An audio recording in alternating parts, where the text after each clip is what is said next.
Love the shoes? Yeah. Try to step it up a little bit for you, because we're leveling up our games. We're leveling up our lives. I'm really doing my best to also show you how serious I am with what we're doing here. The production value, you guys like the production value? Right? The team, how did you like the registration process? Just simple, right?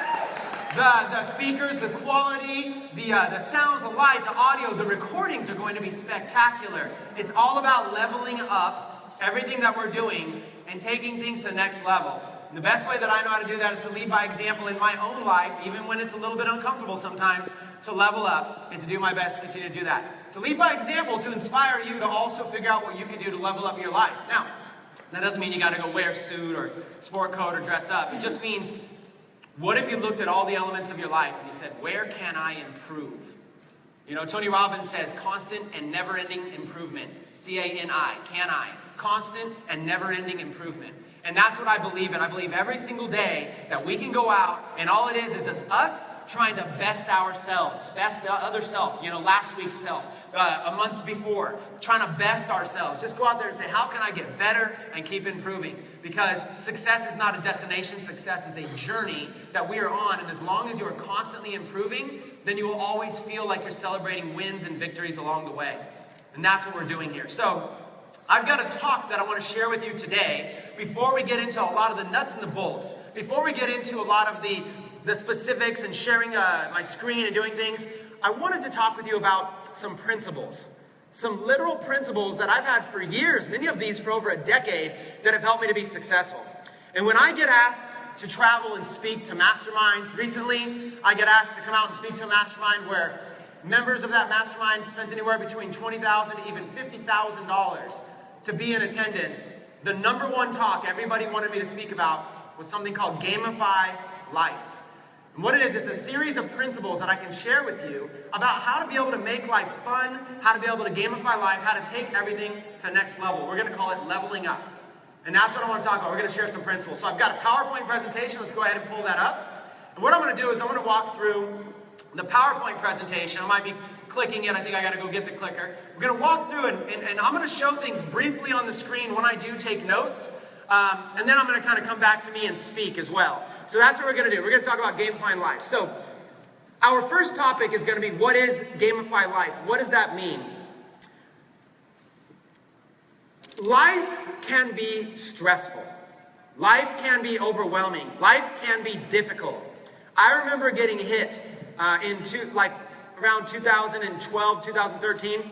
I remember getting hit with just a massive amount of things going wrong in life at that moment. We had a beautiful baby born. That's something to celebrate, right? In 2012, I had my second child. But at the same time, my first child, who was then 2 years old, Reston, he got diagnosed with autism. And I remember that shook me up. I mean, severe autism, meaning he lost his ability to be able to look me in the eyes. He lost his speech. He lost his ability to be able to talk to me, be able to talk any words at all. And as a parent, your firstborn child at 2 years old is just learning all these words. It's one of the most exciting times as a parent. He lost those words. So he lost his social in his own little world and play, and I didn't know what to do. I was scared. I was nervous. And what I did was I pulled back and I just thought, anything I could do right now to be able to help my son. I was thankful that, we actually caught it early on and we identified that it was there. And I just went to work for about 9 months, researching, studying, figuring out anything I could do to be able to help out my son. Well, that was devastating. But at the same time, we also had a newborn at the same time, right? Then on top of that, my ex-wife now, we ended up, see, life gets crazy, right? That marriage didn't even end up working out. We ended up, her father passed away of cancer, same time. And then on top of that, her cousin, who was only around 30 years old, she died. All of this just started happening. I went to my boss, believe it or not, I was working at a job as a chief internet officer for a company, and I was getting paid a salary, and I was basically a stay-at-home dad, work-from-home dad, getting a base salary, nothing too fancy. And at the time, I went to my employer and I said, you know what, I'm working like 80 hours a week. I need to scale back to about 40 hours per week. It won't work. You're the chief internet officer. You have way too many responsibilities. You're needed as an executive in the company. You have stock in the company. We need your full focus on this. He said, if you want to walk, you walk, but you lose your stock. So then I had $1 million in stock options on the table, or sit there and focus on my son's health. So I walked from the job. We ended up parting ways. It wasn't even nice. That wasn't a nice split. They needed me. I couldn't make it work. So between losing and actually getting into like a legal battle over the stock as well. So between facing legal issues, between family members dying, between the son getting diagnosed with autism, between I couldn't focus anymore, my income started dwindling down to almost nothing. That happens. So why am I talking about this? What does it have to do with business? Kind of struggle almost all the time.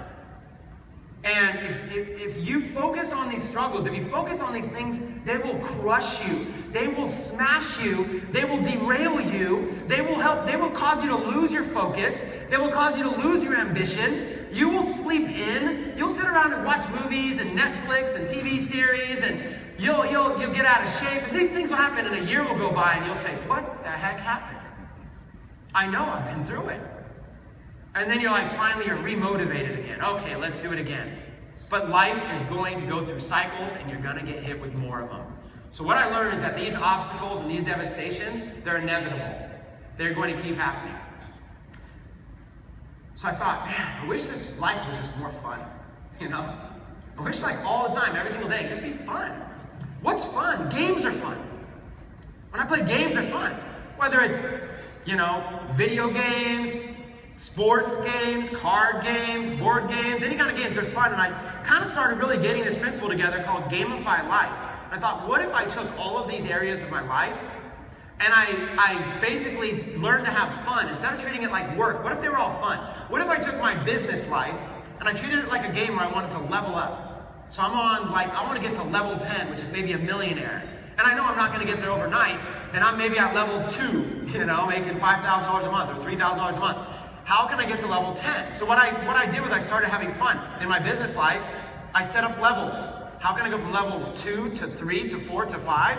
And what I realized was the process of kind of gamifying the experience for me, getting levels, creating rewards, that revolutionized the way that I looked at everything, not just business. The way that I looked at health and fitness, Even recently, I got getting in some of the best shape of my life every single day, staying committed to fitness, staying committed to eating well, and because I'm leveling up. Even dress attire, trying to level up, just doing things different. Our events, leveling up our events. If you've been to my events before, this is a significant improvement, right? So I started looking at all these areas, whether it's your spiritual life, your family life, the quality time you spend with your children, your financial life, whether it's, the things you own, the places you travel, the person you want to be. Whatever it is, you start figuring out where you're at, where you want to go, and create a system of levels that you can level up along the way. What happens is, this is the big mistake we all make. The big mistake we make is we set a huge goal. It's not really a mistake. Big goals are good. We set a huge goal, and it's out of reach, and it feels so kind of distant that you do nothing, and you're okay with that. Instead, you set little small goals leading to that big goal, and now you can hold yourself accountable to a very basic small goal. Now, you've all heard this, little tiny goals to the big goal, but treat it like a game. Treat it like you're leveling up. Instead of goals, call them levels. And you've got your level 10 or whatever. This is where you want to be. Level 10, what does it look like? Maybe, you're living in a certain city, in a certain type of home. How many square feet is it? What kind of car do you drive? Do you see yourself single or married or children or whatever it is? What kind of quality time? What do you want to do, and what do you want to have? And you visualize that level 10 life for you. And then you start working backwards and figure out, what is it going to take? What baby steps can I take to get there that I can measure along the way? Put yourself at level 1, and then gamify, level up, and get there. That's the key. When you do that, it becomes fun. When you do that, these little small goals become achievable, and they don't become so distant that you don't commit to them. That's the key. Everything in your life, start leveling up. The assignment you should have is literally to take, whether it's your faith, your family, your friendships, your fitness, your finances, your travel, your health, your wealth, your assets, your investments, anything that you care to improve in your life. Like Tony Robbins says, constant and never-ending improvement. If you have a desire to improve something, I challenge you to apply levels to it. Change goals into levels and level up. And create some fun. What reward do you get when you beat that level? You know what I'm saying? Gamify it. Have fun. Get some friends in on the game. A little accountability group. Let's level up together. Now you've got accountability partners, other players. Everybody's leveling up. It's an exciting concept. So let me give you some tangible, real-life examples of the Gamify life principle. I've been a night owl almost my entire life. In fact, I've been known to still be up when most of you are waking up, you know? Still up for the night before. So everybody's like, oh man, I'm grinding, I'm up at 5 a.m. I'm like, I'm up at 5 a.m. too, just getting ready to go to bed, right? So at some certain point I said, I want to level up. One of the big things I said is I want to see what happens in my life. Oh, by the way, side note, you should always be experimenting. I want to talk about the word experimenting and come back to this. You should always be experimenting. What I'm not doing, I'm not making lifelong commitments to things. I'm simply experimenting for like 30 days at a time to see how it goes. I'm always experimenting, right? Like for example, sport coat, dress shirt, this and that. I'm more of like this kid that would always be flip-flops and shorts, tank top, whatever. But I'm experimenting, see how it goes. We're experimenting with the events like this. You're constantly experimenting to figure out what you really love and what you get passionate about. People will ask you all the time, what are you passionate about? Well, people ask me, what am I passionate about? I'm experimenting. I'm experimenting to find out what gives me passion. If anybody right now doesn't have a clear vision of exactly what drives you every single day, experiment and find out. Go serve at a charity. Go find one. It doesn't even matter what it is. Go do something. See if that inspires you. And it's okay if it doesn't. Don't feel like society's pressuring you into thinking, oh, I have to be super cause-driven or I'm not a good ethical person. Go experiment and see what it's like. Maybe what drives you is time freedom, traveling. Go experiment. How do you know? Maybe you're the kind of person that says, oh, money doesn't motivate me. Well, then find something that money can buy that would motivate you, and that'll help drive you. Maybe nice cars don't motivate you. Well, how do you know? Go drive one, see. Experiment. So what happens is, I experiment with all these things to figure out what I want to do. So I came up with an experiment that I want to see if I can turn from a night owl to a morning eagle. Literally. I should say a morning sun falcon, huh?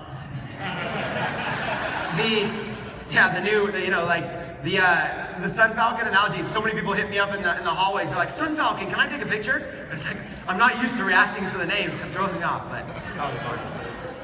So listen, I decided, you know what? I want to be committed to being, waking up early in the morning. So here's what I did. I read a book. First thing I did was knowledge.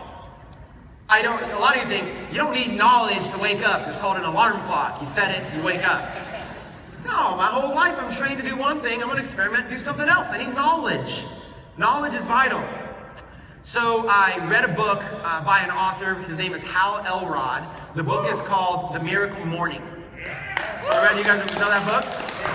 I read a book called The Miracle Morning, and then I listened to the audio book as well. And then I actually read some blog posts. I went into about a day of deep research on the Miracle Morning. They have this thing called the Lifesavers. It's an acronym where every single morning you do SAVERS, S-A-V-E-R-S. Actually, I'll give them to you real quick if you want them. If you want to write down SAVERS as an acronym, I'll give them to you and see if, just as a side note, I would have done a slide. Didn't know I was going to talk about that specifically. The S stands for silence. So you go through a brief period of silence. It could be a minute, 2 minutes, 5 minutes. It all depends on how much time you even have in the morning to do something. The time is extended or collapsible. Time is irrelevant. You just take at least a moment of silence. Now that you can be replaced with I do stretching as the S.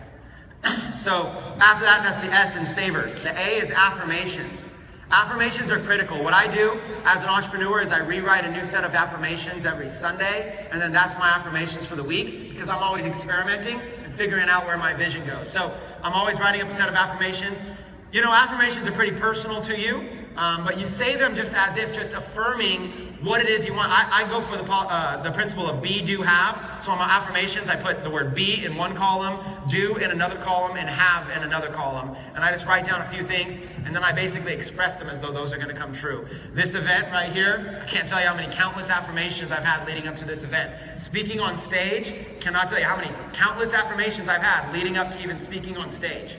Okay? I'm a believer in affirmations, not in a hokey way, just in essentially, you're just speaking out loud what you want to happen, and you're just working on believing it. The V, S-A-V, is for visualizations. Now you're visualizing. Many of you have probably heard of like a dream board, something like that. The key is essentially, it's not that you have to do this thing and go, okay, you know, I'm not going to put a picture of a car on my wall or whatever. You could just keep it simple. You can visualize that day. What do you want? How do you want the day to go? You know, this morning when I went through my savers, the first thing I did with visualizations this morning was I imagined myself walking out of that curtain, walking on stage, and entering into my power circle. You guys might need to see the recording for that. You probably didn't notice that. You walk into a power circle, you plant in the power circle, you take a second, you saw me open up my arms, and then what I did was that was an anchoring technique. The red power circle. You visualize circle, you stand in it, you anchor, and I've already spent, you know, when nobody was in here, I already spent like 20 minutes anchoring a red circle so that the moment I step into it, I'm at a Zen-like state on speaking on stage, and that gets rid of the butterflies in my stomach and everything like that. That's a process I use to get over the fear of public speaking and to be confident with you like you're all, you know, just friends. So that visualization process, I visualized that up in my room before I ever even came out here on stage. And people go, oh wow, Chris, your speaking's been improving lately. You seem very confident. You seem easy with that. It's hours and hours of months and months and months of visualization exercises. I'm telling you, it's cool stuff. So you go through the stretching, then you go through your affirmations, then you go through your visualizations. Okay, S-A-V. The E is exercise. Every single day, doing something to get your blood flowing, doing something to get your energy pumped, being the best you. And the best you should also be being a fit you so you can experience the longevity of life. Getting in the best health you possibly can. Just doing your best to treat your body like a temple. And that's the exercise. And the exercise can be brief. It might be something as simple as I'm going to do some push-ups and sit-ups. Or it might be something as simple as I'm going to do a walk. Instead of driving to the store and getting a coffee, I'm going to walk there. Whatever it might be. So you go through exercise. So that's S-A-V-E. The R is for reading. Every single morning I go through reading. I basically, and you guys might think I'm nuts with my way that I read books, but I set a timer on my phone when I read. And I set it normally for 15 minutes, sometimes for 20 or 30 minutes. It's going to be based on how busy my day is going to be and what time I woke up, stuff like that. But what I'll do is I'll set a timer for 15 minutes and I go through a gamified exercise with books. Totally gamified. It's incredible. I used to buy books, begin to read them, set them on my nightstand, and actually never finish a book. And then days on end would go by where I'd glance at that book and never start a new one. And it would take me a month to finish a book. And I would say, well, I'm justifying, I read blogs and internet and web posts all day long, you know, so I'm getting in reading. I had this weird justification. But then I thought to myself, you know, I'm never finishing these books anyways. What if I applied a game to it? I'm going to pull out a book, I'm going to set a timer, and I've got 15 minutes to extract as much information out of this book as I can before the timer goes off. It's a total game. And what happened was, in 15 minutes, I learned through practice how to extract more out of that book than I would get by reading it over the course of a week or a month. 90% of the principles could be found in 15 minutes. The other 10% of your time takes hours and hours and hours just piecing it all together. So what I would do is I would spend 15 minutes extracting things out of a book, and then I would spend another 15 minutes on the final S-A-V-E-R-S, savers, which is called scribing, which is another word for writing. Now I would spend another 15 minutes writing.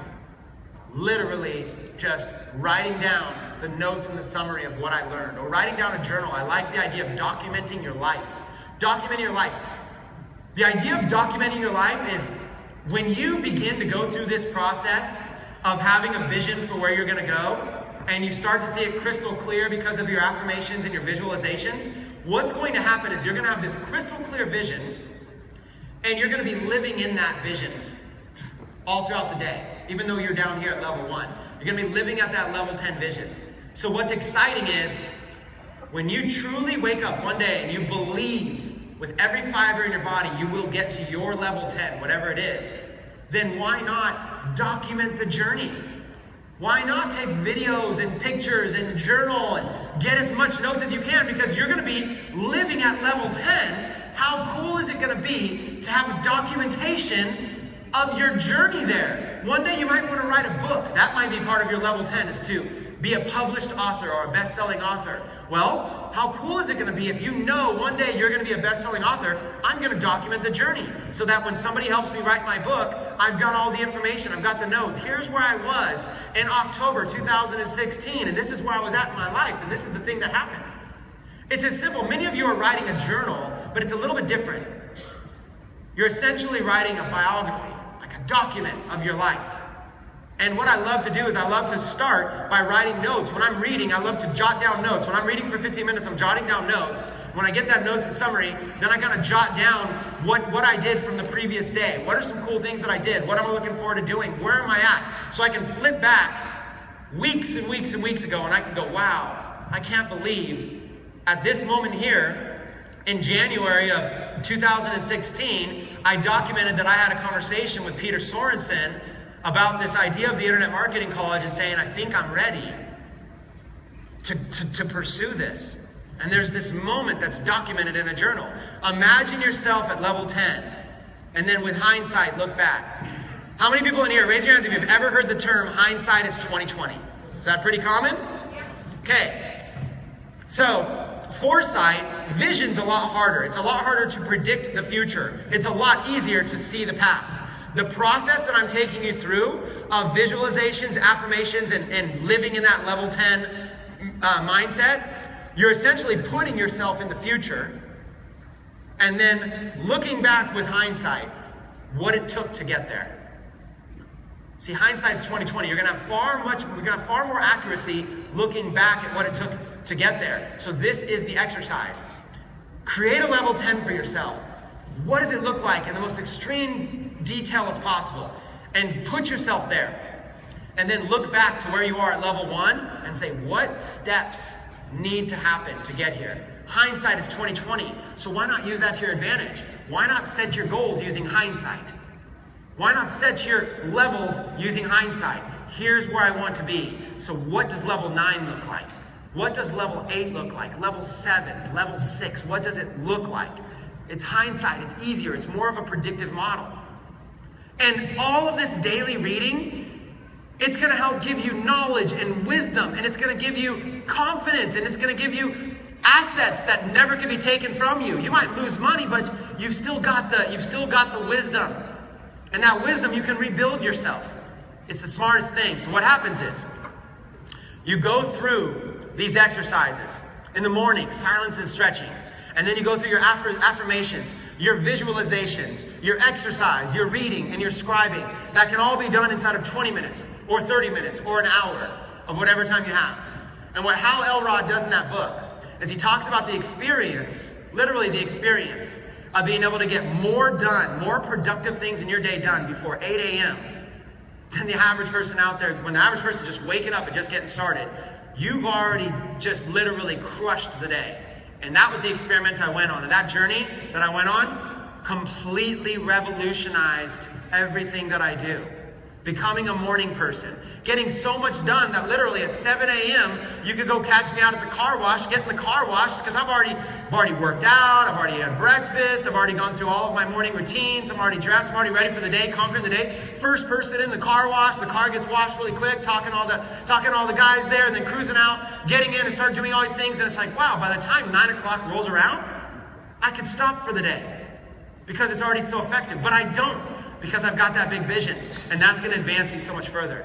So my goal in that talk, in that section, was not to inspire you to wake up at 5 a.m. That's just an experiment. You may like it, you may not. But here's what I did. I gamified that process. This is what I did, and it sounds crazy. Instead of setting an alarm clock right by my bed, when I set that 5 o'clock alarm clock by my bed, here's what I do. Wake up, reach over like this, and try to find the instant way to be able to snooze it or silence it, and then I wake up at 8 instead, right? So it just doesn't work. Here's what I did instead. And this is how you gamify the process. I created a level 10 for my health and fitness and for my sleep schedule and for everything I'm doing. There's a level 10. And I created the levels back here. I am level 1. I stay up till 5 a.m. instead of waking up at 5 a.m., okay? I'm a mess. I'm level 1. What does level 2 look like? So I created a level 2 and said, let me see if I can graduate and beat level 2. So check out what it was. Level 2, my rules for level 2, my rules and reward. My rules were, I have to wake up at 5 a.m. every morning, no matter what. No matter what. I'm going to do that by putting an alarm clock in my bathroom. I have to get up then, a loud one too. You go on Amazon, you get some loud alarms, right? I have to go in and turn it off. Now here's my set rules. Basic level 2, not level 10. Level 10 is like you bounce out of bed like Anthony Robbins, you know, full of energy. You go in your cryotherapy chamber. You're like, you know, by the time the sun's breaking, you're already like on the news and traveling in a jet and all that stuff. There's level 10. Level 1 is like, I'm putting an alarm clock in the bathroom. It's loud. I have to go. So here's rules I set. Gamify it. I'm going to turn it off. I am not allowed back in bed until 5:20. Now here's my rules. At 5:20, I'm allowed to get back in bed and go back to sleep. Simple rule. I'm only committed to 30 days or 2 weeks or whatever it is, whatever the goal is, 2 weeks of every single morning, I'm up at 5, and then I go back to bed at 5:20. Why did I do that? Because I knew I needed to start getting my body into a new schedule of this, right? So my rule was, every single day, up at 5, turn off the alarm clock. Now, I set a couple more basic rules. I gotta do something for 20 minutes, that I'm gonna be a Walking Dead zombie in 5 in the morning, so it's gotta be effortless. So here's what I told myself I had to do. Step number 1, I have to turn off the alarm clock, and then you start applying rules. Turn off alarm clock, and then blank, and then blank, and then blank. You create a quick 20-minute habit. Turn off the alarm clock, and then drink a full glass of water or a full bottle of water. That has to happen before I can go back to bed. Now, why did I do that? I did that because, first of all, you're dehydrated after sleeping all night, right? So by drinking that bottle of water, I'm hydrating myself, but also it's a little trick to kind of get my body getting more awake. It's requiring some effort. I have to drink the whole thing of water. Okay, so that's part of the process. Might cause you to use the bathroom. You can also fit in using the bathroom in that time frame. One more rule I created, and then I have to get dressed in gym clothes. Pretty effortless. Shorts, some shoes, some socks, whatever. Have to get dressed in gym clothes, right? So step by step by step. And then, simple. I have to say an affirmation, that's it. Not the whole savers thing. I didn't have to do stretching. I didn't have to do anything. I've just got to say a positive affirmation. Doesn't have to be like a bolstering positive affirmation. You'd be like, oh, my affirmation is, I'm really looking forward to going back to sleep. But I have to say it. That was it. There's my level 1. Level 1 is like, look, alarm clock in the bathroom, turn it off, then drink water, then get in gym clothes, then do an affirmation. I have something to fill my 20 minutes with, really slowly, by the way. I would 5 minutes in between drinking the water. It would take me 10 minutes drinking the water, sitting there like leaning against the wall. And then I get to go back to bed. That's my reward for accomplishing that goal. But there's an optional thing about that reward. I don't have to go back to bed. If I feel like staying up, then I'll stay up. But I don't have to stay up. See, what people do is they set the impossible goal. I just saw a documentary of Anthony Robbins. This guy wakes up at 4:30, does cryotherapy chamber, does all these push-ups, sit-ups, and I just read his whole thing. I am so motivated. I'm going to do that exact same schedule. No, that dude also speaks 18 hours straight at his conferences. You're going to do that same schedule? All right? So that's level 10. This is what people do wrong. And this is what I'm trying to teach you that works for me, which is to gamify it. See where you want to go and then create levels. That's all I'm talking about. This whole morning thing, you could replace it with anything. So then you create these, and then I'm going to do this. And then I'm going to do this. You also have to have an order, okay? When you're playing a game, there's rules, there's instructions, there's an order, there's a process in order to beat it. So that's all you're doing.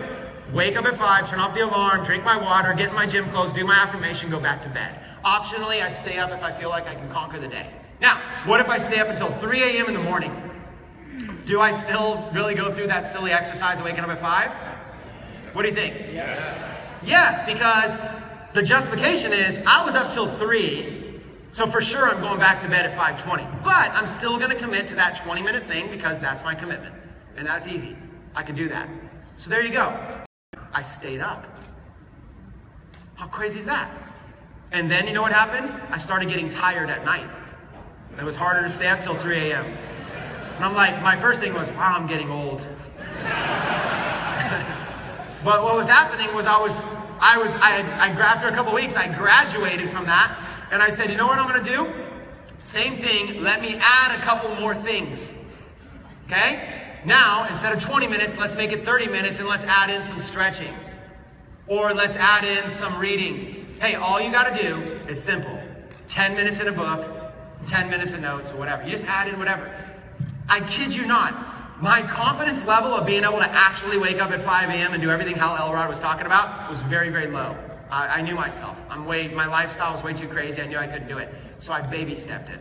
AKA, I leveled up. This gamification process is fun. You give yourself a consequence, you give yourself a reward, and you guys know the definition of integrity, the definition of, really, if you want to get into words like integrity and discipline and honor, you know what it really all comes down to? Making a promise to yourself and keeping it. And that's it. There was nobody there to hold me accountable. I made a promise to myself and kept it.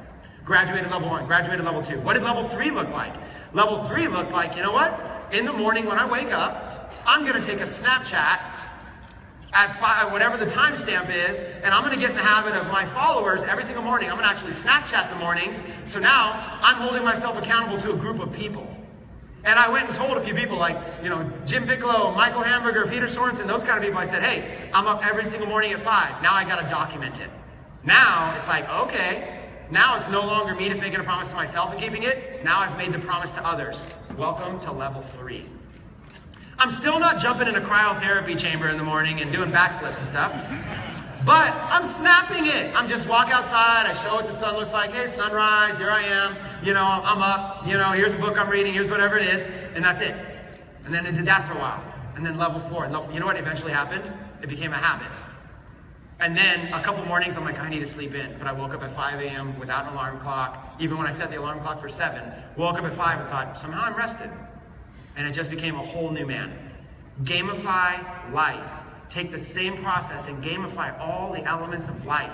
Figure out that level 10 and what it looks like and work your way backwards. This makes life fun. It gives you tangible goals, aka levels, and then you give yourself rewards when you beat them. And then what you've got to realize is that the levels are going to get harder. Exercise, right? I didn't start up, let's take one more example. Exercise. When I started off doing health and fitness, I knew, okay, I hadn't really worked out in a year. It doesn't make sense for me to just go get a gym membership and go get a trainer and go all hardcore every single morning. So I took baby steps. Level 1, what did level 1 look like for me? Again, level 10 is, basically like 6-pack, less than 10% body fat, I put on a bunch of lean muscle, cover a GQ magazine, something like that. Never been a goal, but that's interesting. So I might do that. It's just like this goal. We all have goals or whatever. It's not that you have to. It's not like the goal doesn't have to be that you're some bodybuilder or something. You just set a goal that motivates you. The goal that motivates you might be, hey, I just want to eat better, so eventually I want to get to this point where that's the way that I eat and all my food's prepped and all this. Or maybe I want to get to the point where I have a private chef who's really making all this stuff for me. And maybe that's your goal. And you just start here and go, it doesn't make sense for me to get a private chef and invest thousands of dollars in food today. But I'm going to get there. So what I did, I kid you not, is simple. You might think, well, Chris, you could have jumped further. No. Beat each level at a time. You don't need to skip levels. Level 1, I got a Fitbit. And I set a goal to be able to walk 5,000 steps a day on my Fitbit. And it was just about getting the steps in. Now, normally just walking around or doing whatever, you're going to get a lot of steps. But what happens is, we often just sit down in a chair and work at a computer and work at a desk all day, and you just don't even realize, you get home, you check your Fitbit, it's like, geez, I didn't really get any exercise today. So the Fitbit was the measurement tool, and I set a goal that I felt I could do, which was 5,000 steps a day. That was level 1. Level 2, after I was able to do that for a couple weeks, 7,500 steps a day. Level 3, 10,000 steps a day. Now you might think that that's hard, but it's not. These are steps. Now unless you have like an injury or something, you might do something in a different way, right? This is what worked for me. So what I mean by that 10,000 step goal, people started saying, dude, you're crazy. You do 10,000 steps a day? Well, here's what would happen. I'd be at 7,000 steps, and it was 9 p.m. at night. And I knew I had to go to bed by probably like 11 to be able to get some sleep in. So you know what I would do? At my house, I would find an activity like a podcast or a phone call or something like that, and I would walk around my house, literally, until I got my 10,000 steps in. I kid you not, I would walk all over my house. I probably get 10,000 steps on the stage, actually. I would walk all over my house, just like this, all over. I'd be doing something else, doing another task at the same time, walk all over my house. That was the key. I did it no matter what. But I didn't start there. Level 1 was 5,000 steps. Level 1 might be 3,000 steps. No matter what, you do 3,000 steps for a whole week. Then the next week you do 4,000 steps. Then the next week you create your own levels.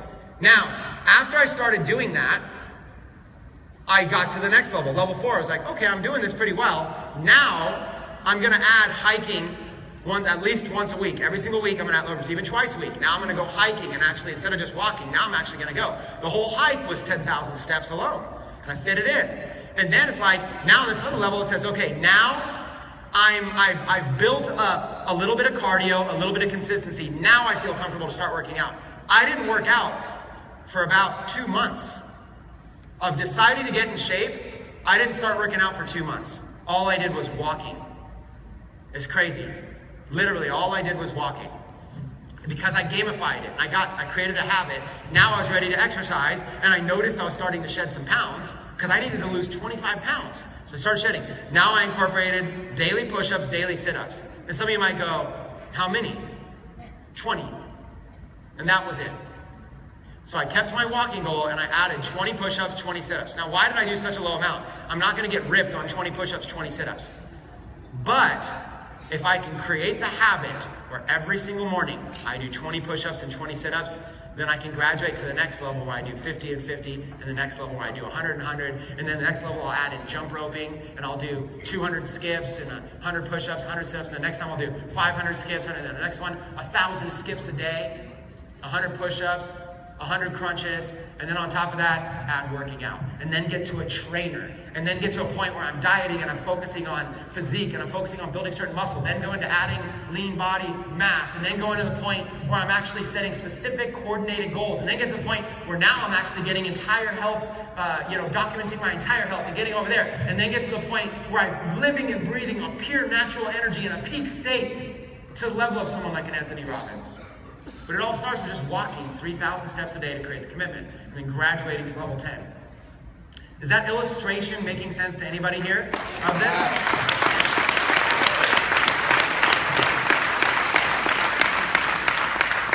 Gamify life. Make life fun again.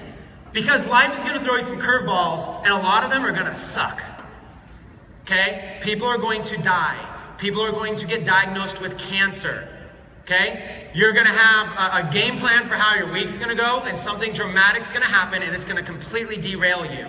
Okay? Somebody's going to break your heart. There's somebody that you're going to serve, and you're not going to get respected back for it.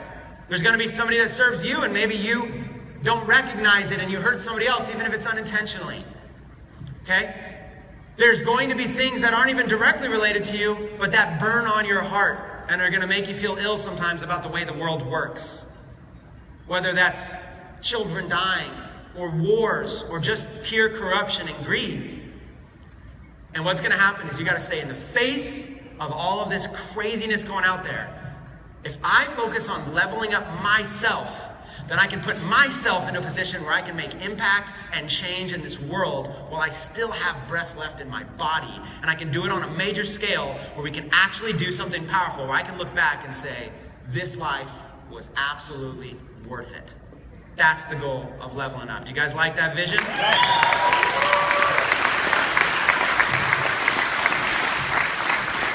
I want to share with you some principles. Okay, some of these are teaching principles, some of these are very specific. That was a segment on Gamify Life. What I want to do is I want to talk to you about some principles, maybe about 5 minutes on each one, and run through these fairly quickly, but also have some fun with them.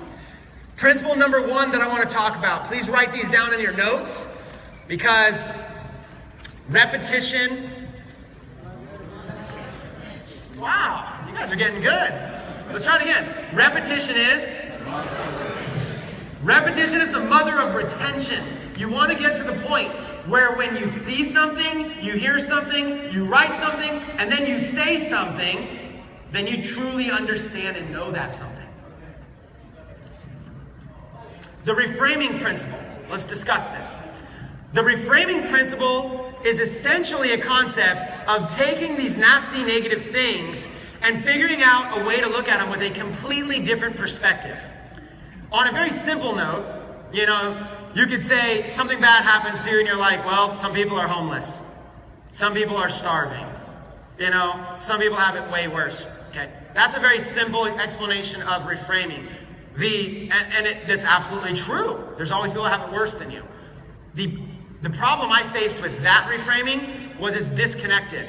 When I'm talking about like other people that I don't really know, I don't feel this explicit connection. Let's talk about reframing in a way that's very personal to you. That will help. When my son was 2 years old, Reston, and he got diagnosed with autism, that shook me up. All the things that I felt like I was going to experience with him, I was like, man, I'm going to get him all involved in all these sports, and, I'm going to be taking him out, we're going to go golf, we're going to travel, we're going to do all stuff. It's like my firstborn, just all these visions. And it's like suddenly that path changed to where now it's like a goal. It's like right now my biggest goal with him is like by the time he's 18 years old, to get him in a position where he could actually have a job. Or get him in a position where maybe even one day he could meet somebody and fall in love and even live on his own if he wanted to. Creating some of the things we take for granted, getting him to that point. It's going to be a lot of work, but that's the goal. Now, when things shake you up like that, you've got to instantly, the faster you can reframe yourself, the better. This has to happen as fast as you possibly can. Every day that you don't reframe is a lost day of your life, where you're then dwelling in this negative thing that will suck the life right out of you. And I'm not a scientist or a doctor, but it probably will take years off your life, or at least days off your life in the overall long run, because stress can kill you, okay? My son got diagnosed with autism. At first, it shook me up. But I got to a point to start reframing it, and I said, you know what? How blessed am I that here I was, just this go, go, go guy, dominant male, strong, vision, da-da-da-da. My personality type didn't really have a lot of sympathy or empathy. These weren't things that came natural to me. These were things I had to work on. Patience was something I had to work on. I was impatient. And I thought there, I said, whether you're religious or not, or spiritual or not, I use the reference of God in this example, okay? God blessed me with a child that will strengthen my patience, that will strengthen my empathy, that will strengthen my sympathy. It's almost like God was watching me and said, I know what Chris needs a little bit more of. And I looked at that and I reframed it. It's not a curse, it's a blessing. And then I thought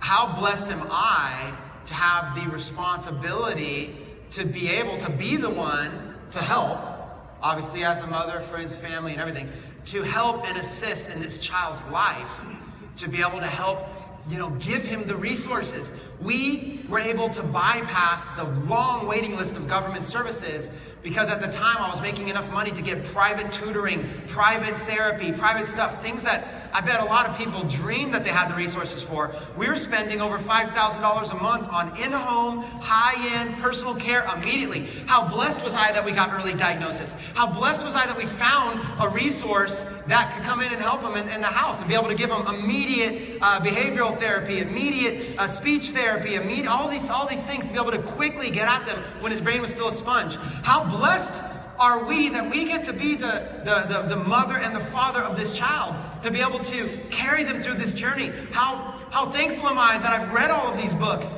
and I've listened to all these audios and I've studied all these people, and how grateful am I that I'm focused on gaining knowledge? How grateful was I that I had the time to take 9 months off to dive in and figure out all the little different techniques that I could do to have my ripple impact on this child. how I started reframing it and said, wow, you know what? A child with autism was the thing I needed most in this world. And when I reframed it like that, I instantly got out of my funk. I thought to myself, I feel empowered and I feel alive. This is an example. How can you take something that can also be the same experience that can cause you to cry, that can cause you to not want to get out of bed, that can cause you to wonder, why me? That can maybe cause you to curse a God and say, how are you this evil that you would do this to somebody, right? Or whatever it might be. That same feeling that can cause you to do these kind of emotions could also be reframed into the same feeling to say, thank you. Thank you. I'm humbled. I'm honored that I'm chosen to be that.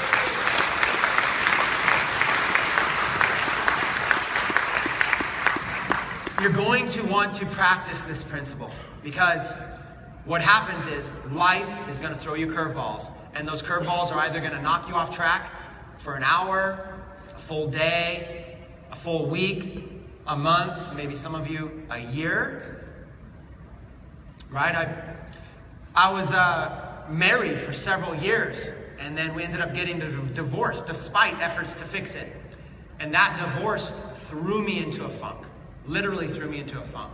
Started drinking more alcohol, started sleeping on a couch in my office, started, literally getting to the point where as we were going through it, started staying in hotels and just going to myself. I was also so embarrassed. I was embarrassed. I didn't want to tell any family. I didn't want to tell any friends. I thought people would look down on me. I thought everybody would try to get me to fix it, and I was already trying to fix it, and I didn't want to hear it. I just secluded myself, and I went through funk. The faster you can figure out a way to reframe it is the faster you get back on track. Life is short.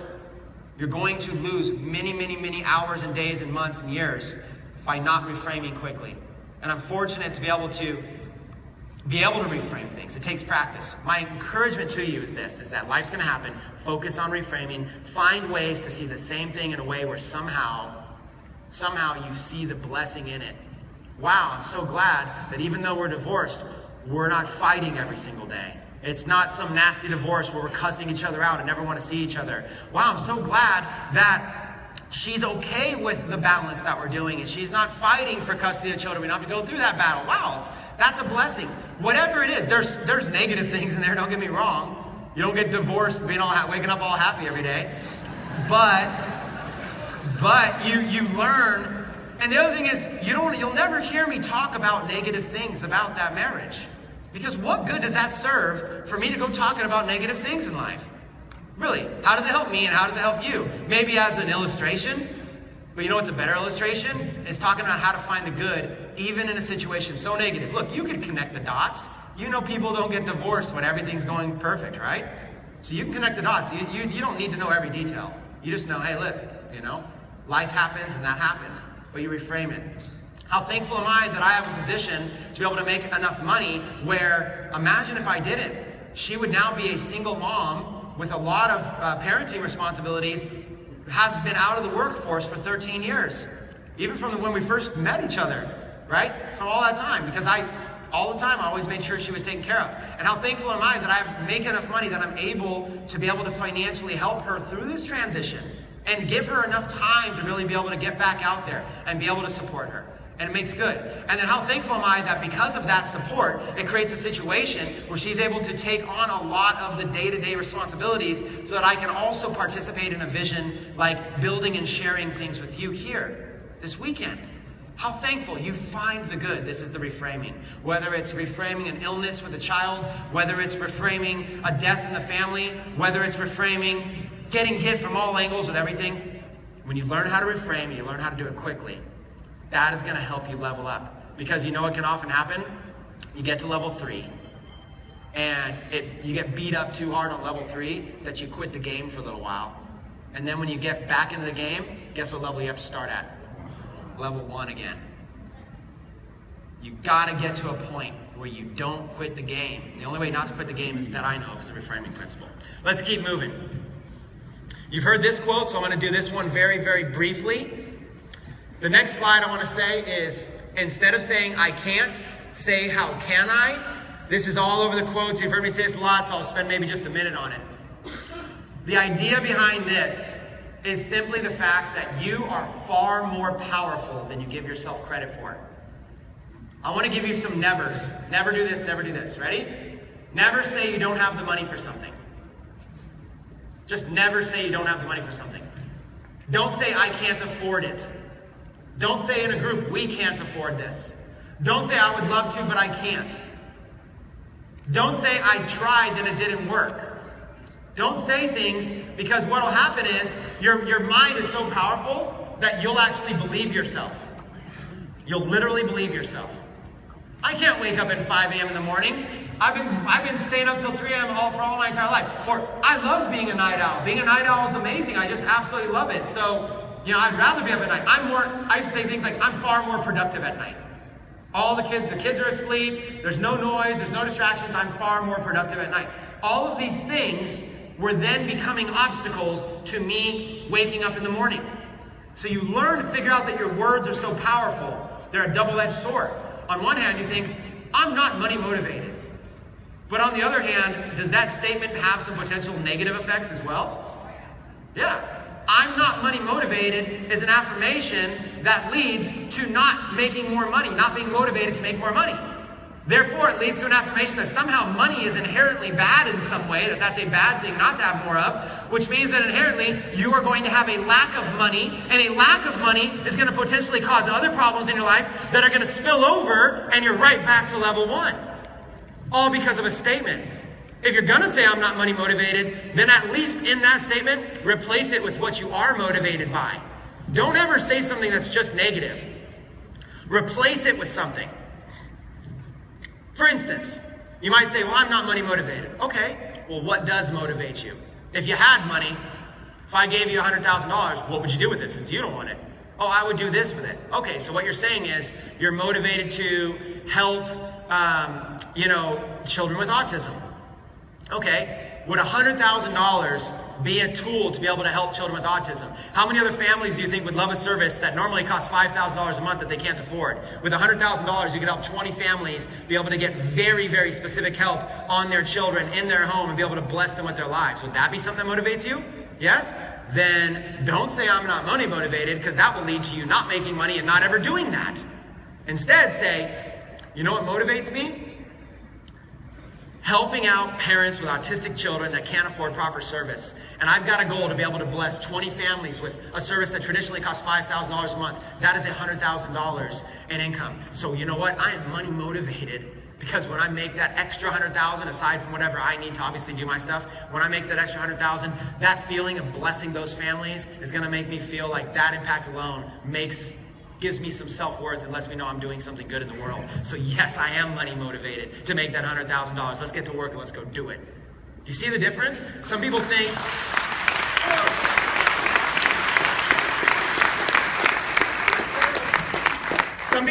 that being money motivated is a bad thing.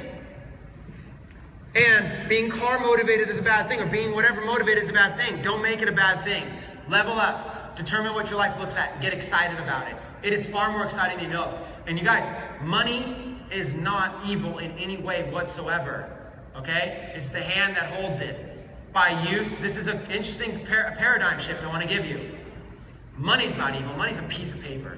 It's the hand that holds it. By you saying that you're not money motivated, or you having a conflict with making more money, you're not having a conflict with more money. You're having a conflict with your own hand. You're having a conflict with your own judgment that you're going to be a good person with money. You need to fix that. If you're having an internal conflict that if money was placed into your hand, that you might not do good with it, if you're feeling that way about you, you need to fix that. That is an internal issue you need to fix immediately. It's the hand that holds it, not the thing that is being held. It is the power that you yield with that responsibility. You've got to fix that internal conflict. Watch the words you use. Instead of saying I can't, say how can I? Open your mind to the possibilities. Let's go to the next slide. The next slide I want to present to you when it shows up on the screen is that success leaves clues, and so does failures. Most people are only modeling success. And what I want to share with you is that you'll be far better off, in my opinion, if you learn how to model failures. Okay? Wisdom comes from two places. Mentors, people that have done something and can then share with you about what they've done. For example, if you want to learn Facebook advertising, find somebody who's successful and they can mentor you. Mentors. And the second place wisdom comes from is mistakes.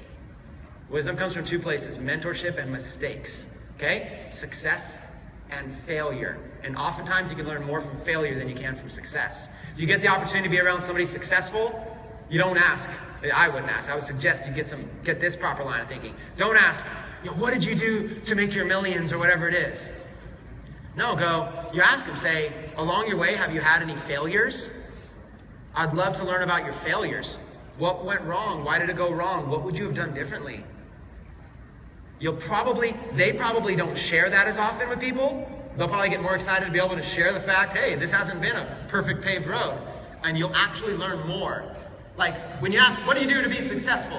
Like, it's determination, it's hard work, it's motivation, you gotta be inspired, you gotta have a big dream. Well, tell me about your failures. We overextended ourselves, and here, let me go specifically. We ended up hiring too fast, we had too many employees, our overhead was a little bit too high, and if I could go back and do it again, what I would have done is I would have created a system to be able to hire smarter, and then I would have hired one person at a time, put them through proper protocol, and built a foundation and scaled up from there. That's one of my biggest life lessons. Suddenly, the advice is far more valuable off of what they did to fail than of what they did to succeed. Success leaves clues, and so do failures. One of the things that I learned to do as an entrepreneur is to embrace failure. Embrace it. I have yet to meet somebody that I look up to as a mentor in any one of my different areas that hasn't had a series of failures that led them there. So here's the thing. If all of these people have failed, but then all you see is their success, I'm going to go through and find out all about their failures, and I'm going to shortcut my own learning curve. Because if they've made mistakes, I don't have to make those same mistakes. If you're walking through a minefield, you go on your own, you're gonna get hit by a mine, right? Chances are risky. But if you can follow somebody else's footsteps, now, in order for somebody to successfully navigate that minefield, you're gonna have to blow up some mines along the way. So there's gonna be many failures along the way, but every time there's a failure, you know that is a spot that I shouldn't step in, because there's a mine there. And you learn to craft your way and navigate through. That's the idea of how you wanna look at failures. Failures are your things to avoid, and then learn from mentorships. What helped them succeed, what caused them to fail. Embrace failure, learn to love failure, and treat it like a game, okay? Raise your hand if you've ever played video games. I don't know if it's a video game audience or not. Video games? Okay, about a quarter, okay? So video games is a great analogy. If I'm playing a video game and I want to get to level 10, I've got to beat level 1. Now, what are the odds that I'm going to beat level 1 my very first time ever playing it? Pretty slim, right? I've got to learn, what does my character have to do when it's faced with this obstacle? I jump over it, boom, my character dies, he starts over. I try to go through it, boom, he dies, he starts over. I try to time it, and eventually I go, oh, this thing's swinging or whatever, I've got to time it just right. Whoosh, I get through that obstacle. But that's only one obstacle out of like 5 that I have to beat on that level. And then finally I beat that level. It takes me several times that my character dies in order to beat it. Those are failures along the way. If I treat it like a game, and I know in advance I'm going to fail, then I'm going to go, oh, well, I failed, but I'm going to keep trying. No, that way didn't work. That way didn't work. That way, okay, let me try this way, this way. Oh, that way worked. And I beat the level. Now replace video games with Facebook ads. Right. This one didn't work. Oh, hey, I'm starting to get those video views, but it's not converting into sales. Oh, hey, I'm starting to do this thing. Hey, I got to click on my link. I know it's the right direction. It says that. I made money. I made a sale for my first ad. You see what I'm saying? And replace it with everything else. Gamify it. Make it fun. If you know you're going to fail, you might as well make the journey fun along the way. This is the key. Success leaves clues, and so do failures. If everybody that's successful has failed along the way, then you will fail along the way too, and suddenly failure is not a bad thing. Suddenly, me being a high school dropout didn't become a bad thing. You know what it did? It trained me to be okay with failure and to keep going. Does that make sense? Like, all these things that felt like failure, they just made me stronger and said, okay, I'm now not afraid of failure. which then allows me to take big risks that somebody else might not. Somebody who's maybe a straight A student in school has learned exactly what it takes to be able to get an A and is devastated if they don't get that A. So they're trained to be able to take very little risks and follow as much structure as possible to make sure that they accomplish that task to a level that they get an A. Versus for me, getting a D and going, oh, I got a D. It didn't work out as well for me, but now I'm not afraid of failing. I failed a class. I'm not afraid. So over time, I become less afraid of failure and I become okay with it. So now I'm willing to take a risk. Why? Because I might fail. But an A student might not be willing to take that risk because that risk means they might not get an A. It's too risky. It's not worth it. Whereas for me, it's like, I'm already failing. What worse could happen? Somebody came to me the other day and said, Chris, you just made all this money. You just made all these big investments. If it doesn't work, you're back at ground zero. You're back at level 1. I go, yeah, but top ramen still tastes good, so I'll be fine. Let's go to the next slide. Let's go to the next slide. And by the way, I still would eat top ramen. I have no problem with that. So, let me talk to you about a student mindset versus a teacher mindset. I touched on this yesterday. Several people in the hallways, this was one of their big questions to me. They said that analogy of the consumer hat versus the business hat was really helpful. So let me just touch on it real quick. What escalated my learning was knowing in advance that I had to teach it to you. When I read Hal Elrod's book on the miracle morning, he had an acronym called SAVERS. S-A-V-E-R-S. That acronym was silence, affirmations, visualizations, exercise, reading, and scribing. Right? It was silence, affirmations, visualizations, exercising, reading, and scribing. It was silence, affirmations, visualizations, exercise, reading, and scribing. When I read the book, I had to memorize that acronym and repeat it over and over and over to the point where I could say it anytime that I wanted to. Why? Because I knew I was going to teach it.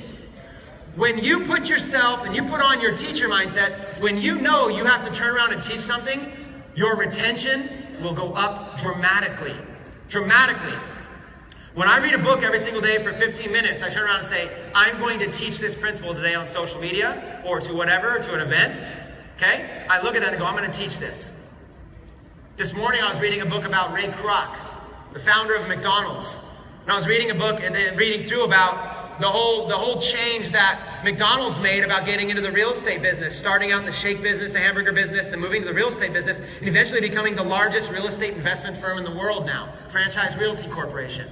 And going through this process, I spent 10 minutes reading this morning, extracted the main nuts and bolts, and reviewed those over and over and over for about 5 minutes. And in about 15 minutes of time, I've got the gist of that book, what it means, and I can instantly go out and start teaching it to people and sharing with them an inspiring story. I now have a story to be able to add to my speeches, or to my sales messages, or to anything that I want, or just to inspire somebody. Or if I'm talking with children, be like, okay, you all know McDonald's, right? So what's your favorite thing at McDonald's? What's McDonald's most known for? I bet you don't know the real truth about McDonald's. McDonald's is actually in the real estate business, not the hamburger business. The idea is when you make yourself the teacher, you will learn so much better than when you're the student. When I used to just read books, about a month would go by or a year, and I would completely forgot what was in that book. What? I don't even remember half the books that I read. But now, I can go and I can remember the key points of all of these books because I go through the teacher mindset. So, what I challenge you to do is I challenge you to add a platform in your life where on a daily basis, you somehow teach somebody what you're learning every day. Learn something new and teach it every single day. On Sunday, you're going to hear about a new challenge that I'm doing that's called my Book a Day Challenge. I'm not going to get into it right now, but I'm going to share with you a challenge that we're doing with huge prizes and huge everything, and it's free to participate in. And it's going to be free. It's going to be a marketing material for you to also promote the college. By the way, it's going to be sort of a viral social media campaign that we're going to release where we're going to get people out there in the world reading a book a day. Just going down to the library, checking out 5 books, reading those 5 books that week, and checking them back in. Borrowing books from a friend. Going to Goodwill and buying books for 30 cents. Or if they can afford it, go on Amazon Prime and get it 2 days later. They're going to read a book a day. The book a day challenge is going to be to read for at least 15 minutes, extract the knowledge, and then do a video where you're actually teaching what you learned in that book, and then you're going to submit your video to a website that's going to have all of that, and we're going to create a huge resource. We're going to create a movement that encourages reading and knowledge out there in the world. I'm going to share that with everybody tomorrow.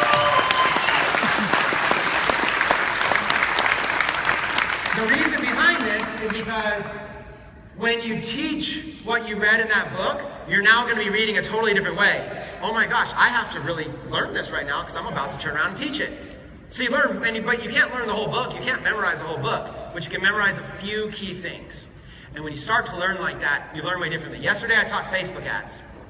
But most of you, probably 99% of you, are in a position you're like, I'm not ready to turn around and teach that. But if you knew on Monday, you had a special Google Hangout planned with 5 of your business-related friends where you were going to share with them what you learned about Facebook ads, you might have been like, you would have listened to that talk a little differently. Okay, Chris said about how many millions of people should be in the audience? Okay, roughly what were the big 5 countries that he did? What were the age demographic? Why was it again that men and women were popular? Maybe I talked for an hour, but you really got 10 key points. And then maybe you organize your 10 key points in a way to really easily share. Hey, here's the 10 big takeaways from Chris's Facebook ads talk. And then on Monday, you turn around and you teach. Here's the 5 key things of Facebook advertising that you can get started with as a beginner. And maybe it's your 5 friends you teach it to, or maybe you go live on Facebook, or maybe you go on Pinterest and you make a little infographic. Hey, here's 5 or 10 key things about Facebook advertising. Or maybe you create a lead capture page and say, who wants to know the 10 most basic things you need to know about Facebook advertising to make videos go viral? Opt in and I'll give you that. Somehow you're teaching. Whether it's in written form, whether it's in audio like a podcast or a recording, or whether it's in video form. You need to become the teacher if you truly want to learn something. My challenge to you is to take off your consumer hat where you're just sitting in a conference and having information thrown at you, and instead put on your teacher hat, which is saying, you know what, I'm going to reorganize what he said in an hour. I'm going to reorganize like the main 10 points and figure out a way to disseminate this information to my audience, to my following in 10 minutes. And you will be looked at as somebody so helpful, so thankful, so inspiring. People say, I love what you do. What you shared with me yesterday helped so much, and you'll love it. Become a teacher, not just a student. Can you guys commit to that challenge?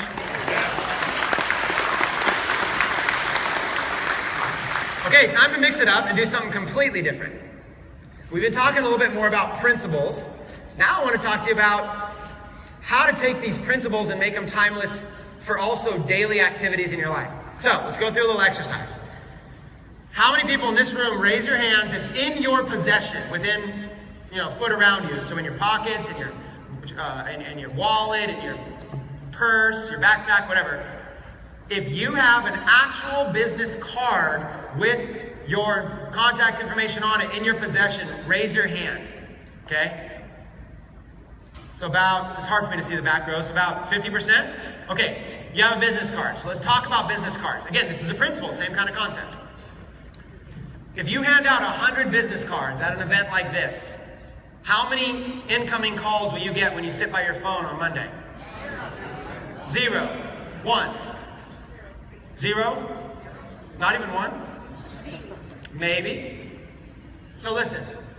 So why do we invest all this money in business cards if we all pretty much know, we hand them out and barely anyone ever, the percentage of people, the conversion rate of hand to call is like so low, if it was an advertising campaign, you'd kill it.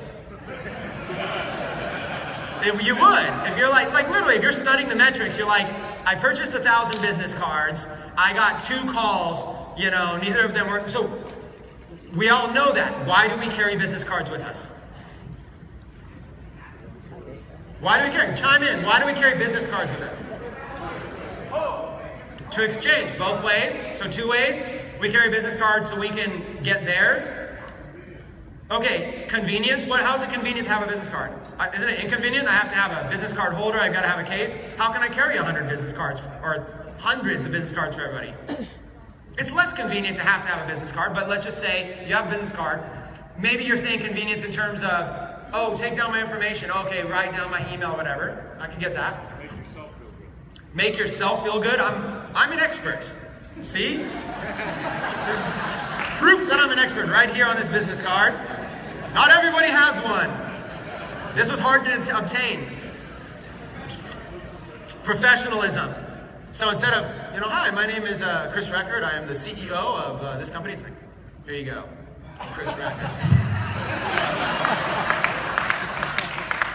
Okay, so why do we carry business cards? Essentially, because it is this old way of communication that we've just always known. Now, I want to talk to you about coming into the revolution of the future. So I added the word digital to it.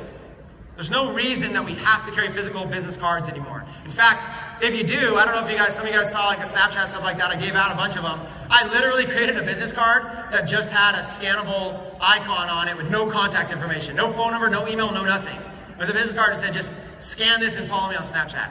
They're like, well, how do I communicate with you? Just scan this, right? It was fun. I just did, because I didn't want people contacting me. Digital. I'm going to give you a tip. I won't answer. I won't answer my phone. So I'm going to give you a tip for a digital business card. I wonder if I have a phone up here. Nope. Okay, I'm going to just go ahead and illustrate it. Raise your hand if you have a smartphone in your pocket. A smartphone. Look at that. 90% of the audience. Raise your hand again if your smartphone has a memo pad on it. Some sort of a notepad, like a built-in native one. Okay, let's go through an exercise. Pull out your smartphone. Pull open your memo pad. We're going to do this right now. Pull out your smartphone, pull out your memo pad, open up like where you take notes. I have an iPhone, it's just the default little yellow notes memo pad on it. Okay, in that notepad, here's what I want you to write. You guys ready? Okay, the first line is the title of your business card. Essentially, when you send them this thing, I'm going to show you how to do this, is the title of what they see first. Kind of like a subject line of an email.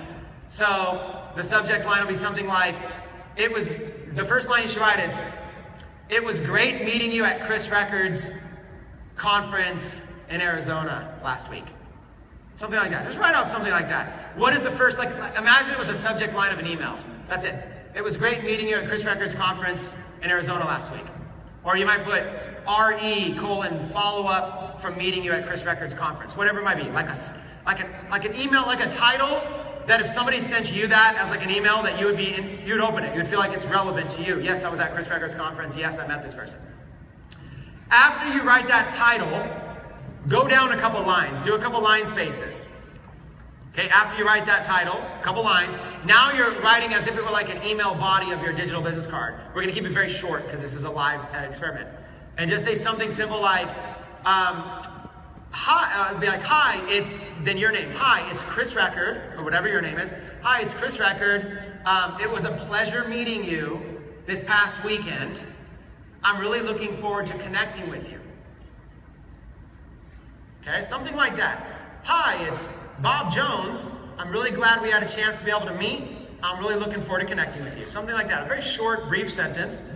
Something that basically introduces yourself, your name, and reminds them that they met you at this conference. And then go down a couple more lines. So you got your title, you've got your little intro statement, and then a couple more lines to go, and we're just going to keep this one real simple.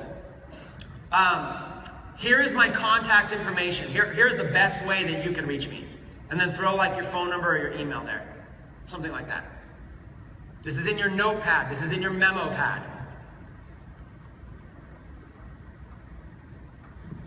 So when you're done, it should look something like this. Subject line, quick little intro statement to remind them you met. And the third part is going to be some contact information from you. Now, an optional fourth part can be a call to action of something.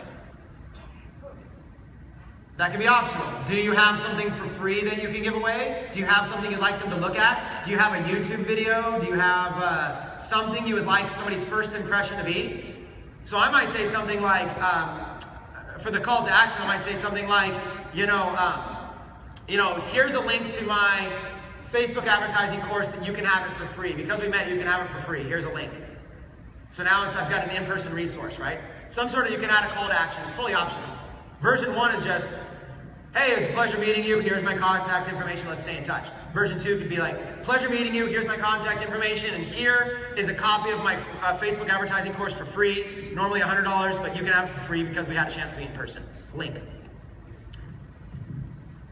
the last thing you put at the bottom, or even at the top, somewhere in that notepad, put the words, please reply to this so I know you received it and so that I have your contact information on file. Would you mind, you could say, would you take a second, please reply to this. Say something like that, please reply to this. Now, while you're typing that out on your phone, and this is just an exercise so you don't have to do it perfect, you can fix it later. Essentially, here's what you have.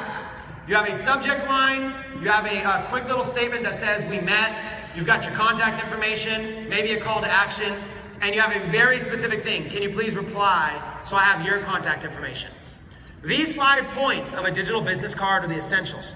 From there, you can make it as long as you want. Okay? Now, let me give an example. Did anybody do this that has, let's say, near in the front row, does anybody have an iPhone that did this right now that you want to share? Okay, your hand was up first. Can you read what yours says? Would you mind? That's fine. Okay, can you just read it and then I'll repeat it out there. Hi, it's Jeff Hutton. It was a pleasure meeting you and networking with you. Okay, let's start right there. Hi, it was Jeff Hutton. It was a pleasure meeting with you and networking with you. Continue. Here's the best way to reach me, my cell number. Here's the best way to reach me, my cell number. And then please reply to this so I know you got my message. Thank you. Please reply to this so I know I got your message. Thank you. Okay, you're on an iPhone? Yes. And that's your notepad. Okay, that's your notepad. So press save or done or save or whatever it says up there. So now you have a saved notepad, right? Okay, now hold it up to me right there. On that screen, let me come down and actually show you, because I don't have this illustration. So on the screen, we're gonna have you guys do it at home. See, there's a little, I don't know if they can see it there. Don't worry about it. There's a little icon up here on the top right. Just like that icon. You press the little icon to share this note. You have the option to text message it to me. You have the option to email it to me. Let's choose that email option. Okay? Let's choose that email option. I'm gonna give you one of my marketing emails to be able to send that to you. Cashflowchampion@gmail.com. How's that for an affirmation email? Cashflowchampion@gmail.com. And just make sure it's about cashflowchampion. Now, before you press send, cashflowchampion. Anybody that wants to just mess around and send me that to that email address, you're fine. If you want to practice on yours, press on your notepad, find a button where you can share, save your note, find a button on there where you can share your note with an email, and share it to yourself or share it to me or whatever. Cashflowchampion@gmail.com, you can share it. So you're respelling it because you spelled it wrong. Got it. So what I want to do is that depending on how you have this set up, you can basically send this note immediately. Now, you can set it up, and I'm not going to spend too much more time on this because this isn't the whole point of this talk. You can set it up on your phone so that literally, watch what happens. I'm just going to press send so I get it. Okay. And you can set it up, I can do one more thing right there to set it up. You can set it up where the first line of your email and your note is automatically turned into your subject line. For many of you, it's going to default like that. And if not, you can set it up that way. The first line will actually turn into an email subject. What he just did was he just emailed me his contact information. Let me ask you a question. If you received 100 business cards this weekend, are you more likely to respond to those 100 business cards or whatever, one of them, 0 of them, or if you received several email responses from people emailing you, reaching out, hey, it was a pleasure meeting you, are you more likely to open that email, or are you more likely to sit there with that business card on Monday and call that business card back? Which one do you think is more effective, email or business card? Now, not only this, if you have a good call to action and you get good at your copywriting, it's also easy to be able to say, oh yes, it was a pleasure meeting. Now, get this out. If you go to a networking event, and there's 50 people in there and everybody's handing out cards, if you do this digital business card, here's what you do. So it's Jeff, right? So be like, we get to a point where we got to exchange cards. And you say, here's my card. Now here's the thing, I always like getting other people's cards. When you get a card, you're actually in control. There's nothing wrong with receiving a card from somebody. If I want to call them, I can. If I don't, I don't. I don't mind that. But here's what I'll do. Jeff's going to ask for my card. So you go ahead and feel free to ask me for my card now. Hey Chris, can I get your card? Yeah, I actually use a digital business card. Let me pull out my phone. So what's the best email address to send it to? Jeff Hutton. Jeff Hutton. Okay. Send. All right, it's sitting right now in your email box. It's a pleasure meeting you. If you could just take a minute and respond to that. Also, I have a Facebook advertising course, normally $100. I just have a link to you. You can get it for free. That's in there. Feel free to try it out. Let me know if you like it. Who thinks that's more effective than giving a business card? For this internet marketing project that we are launching, a school where people can learn all these techniques. You have the ability to be able to create a digital business card, practice with your friends, go to a marketing event, and be able to literally get 50 emails, addresses from people, send out your digital business card to 50 people. You're probably going to get 25, 30, 40 responses back. You're going to be able to get people to opt in, and I can show you how to take those email addresses you collected, add them to a list, and now they're automatically on an autoresponder receiving all of your information as well. Like, let's be honest, it's 2016, it's getting ready to be 2017. Stand out. When you go to a networking event, stand out, have something different. You don't need an app where somebody else has to have the same app. Oh, do you have something app? Can we touch our phones or whatever? No, what's your email address? I want your email address, you know? What's your email address? Let me do this, boom. That's all that this is. It's super simple. It's thinking outside of the box. It's getting creative. It's being effective. It's being productive. Who here's excited to be an affiliate of our school of Tecademics, right? These techniques work. These techniques work. It's one extra second. You never have to order business cards again. And what are you more likely to have in your pocket? A smartphone or a set of business cards? Your phone. Your phone. I read a study, I don't know, you never know if studies are real or not, but I read a study that literally, this is a crazy study. You guys ready for it? I don't know if I can't verify it's real, but I read this study yesterday. It was fascinating. And I'm about to call out the actual audience on the spot with this. I can find the document, maybe share it on Facebook or something. They did a study of like 2, 3, 4, 5,000 people, whatever. It was all men, and it was like college age, I guess. I don't have all the details. They asked, one of the questions, how many of you have ever used your smartphone in the shower? And it was like over 50, 60%. Okay? They're not bringing their business cards in the shower, okay? Their smartphone lives with them. Everybody's on their smartphone. You know, they're catching Pokemon in the shower. They probably were using it for something else in the shower than Pokemon. But seriously, people, it's an addiction, is what it is. Okay? When people are addicted to something, you can either hate it, or you can go, if everybody's addicted to this thing, they're all on their phones anyways, why don't I put my message right in front of them where they already are? That's the key to success here. Just curious, who's gutsy enough? Has anybody in here ever brought their phone in the shower with them? I'm just curious. Gutsy. There's like 30, 40 people. I have as well. Do you guys like that? Digital business cards? Let's go to the next slide. Write this one down. KLT factor has been pivotal to my success as well. The KLT factor is the know you, like you, trust you factor. KLT. Know, like, trust. Yesterday, we touched on this. I said I can start up if I'm a country music singer, I can start up a fan page that says, Chris Record Music, okay? And nobody knows it, therefore, why should somebody like something that they don't know yet? And why should they trust something they don't know? So it's very hard to build up a brand.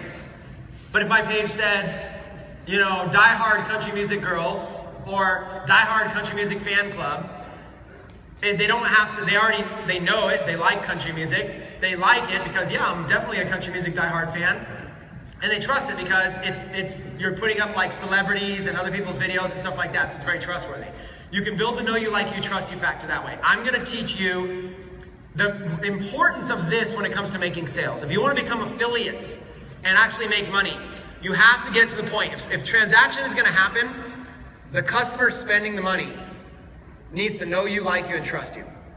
Now there's exceptions to this, like having an amazing product can be, they maybe only heard about it for the first time ever and they buy it. But in general, you want to get people to the point where they know you, they like you, and they trust you in order to do business with you. So how do you do this? Becoming known. There's two ways to do this. Either you become known or your brand becomes known. The first thing you need to determine is, what are you going for?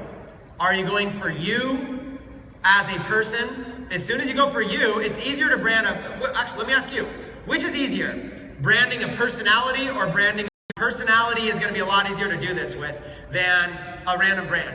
Chris Record, for example, Chris Record, the guy with the orange hat on Facebook, he has a certain style, his son has autism, he's got some stories. It's easier to brand than Tecademics.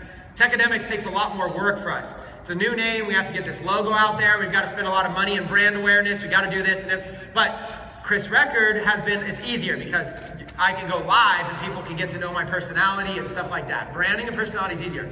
But some of you might need to make a brand. Some of you might not want to brand yourself. You just want to be silent. You just want to be behind the scenes. Determine what you're trying to brand, personality or a company brand. Now you've got to get people to know it. How do people know it? Brand awareness, right? Brand awareness. How do you get people to know it? You get people to know it by increasing your audience.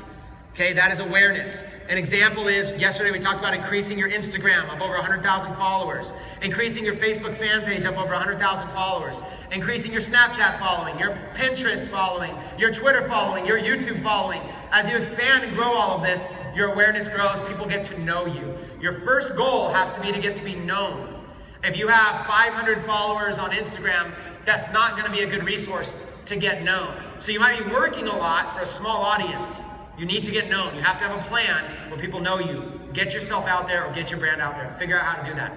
I love Facebook ads for reaching people, but my favorite is something called retargeting ads.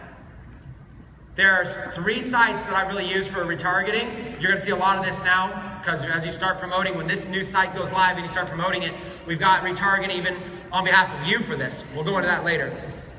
Retargeting, the 3 main types of retargeting I do is I do Facebook retargeting. If you click on any of my websites, I am then, when you go back to Facebook, right in your newsfeed, there's gonna be an ad of me branded with an orange hat giving you something for free. This is called a retargeting ad. You come, let's say, visit one of my websites, whatever it is, go to Chris Record, whatever. You visit the site, there's a little pixel, a retargeting pixel Facebook gives you, which means you can now follow that person around. It goes on their computer, you now can follow them around on Facebook. So when they log into Facebook and they start scrolling through their pictures, there's a new ad that I'm marketing to them. But that ad only cost me like a penny to show them. It's very inexpensive, it's called retargeting. Facebook retargeting, that's one. The next one is YouTube retargeting, AKA Google retargeting. That one is where now you can show a video. So now somebody goes and clicks on your website, it drops a little pixel, little cookie on their computer, and now when they go to YouTube, before they go watch their favorite video, a little video of you plays first. You're following them around the web, essentially. This is how you're going to get known. Retargeting is going to be your #1 way to get known. I use Facebook ads to reach people initially to get them to click on my stuff. And then once they click, I have the ability to follow them around. So they go to YouTube, they get ready to watch the video, a little video of me plays. So what you need is you need to record a little video. Hey, it's Chris Record, whatever it is about, usually just something free. But whatever it is, it's your brand. If my brand is an orange hat, let's say my brand, I want to be a little dressy, my brand's an orange hat, whatever it might be, that's what it's going to be, okay? Many of you should be taking videos like that right now, while you're here. I saw some of you on stage, sneaking up here. You know, you're up here on stage, you're like, watch this. Simple YouTube video, right? Hey, it's Chris Record. I'm out here on stage in Arizona at a conference. It's powerful out here. Listen, I want to give you a free gift. I know that you visited my website recently. I want to give you a free gift. What I've done is I have researched hundreds and hundreds and hundreds of sales letters. And what I've done is I've found the top 10 things that an effective sales letter needs to be able to convert and make you money. If you have any interest at all in making money, I'll give this to you for free. Just click the video or click the link. I'd be glad to give this to you as my free gift. And again, thanks for visiting my website. I look forward to contacting you. Okay. Was I on stage at a conference in Arizona? Yeah, I was, right? See what I'm saying? Use what you got. You know? It's kind of like my friend when we were like really kind of like just getting started with all this. I was like, really, you did that video?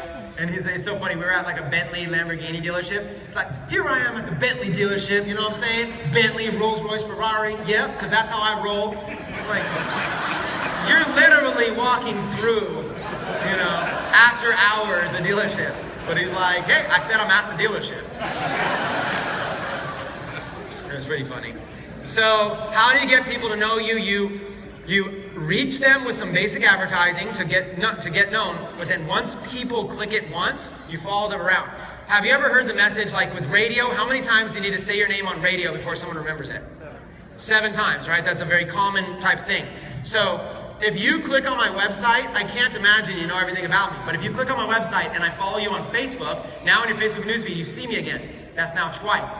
And then you see me on YouTube with a video. That's now 3 times. I'm starting to get closer to the point where you're like, I see this guy everywhere. And it's very inexpensive to do this remarketing. But remember, I told you there's 3 ways to do it. Facebook, YouTube, and then another one that I use, there's several companies out there, I use a tool called Perfect Audience. PerfectAudience.com. There's another comparable service if you want to research it called AdRoll.com. And you can probably just do Google searches for retargeting, and I'm sure there's many other services. I found one that worked, I stuck with it, called Perfect Audience. What Perfect Audience does is it takes it even further.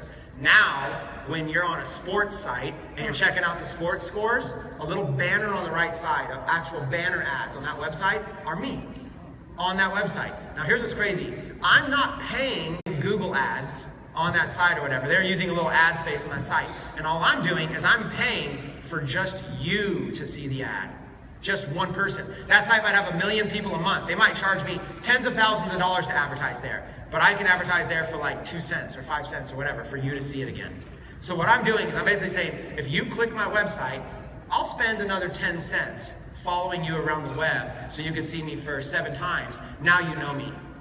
This is creative marketing at its finest. All you need is a Facebook ad that follows them on Facebook, a YouTube video that follows them on YouTube, and 1 or 2 or 3 little banner ads that can get rotated on that will follow them when they're checking out their favorite news site or their favorite sports site, or they're on a recipe blog, or they're anywhere. Your advertising shows to that person at that moment. This exists. It's called retargeting. It's something you'll all learn about, and this is the way to get known.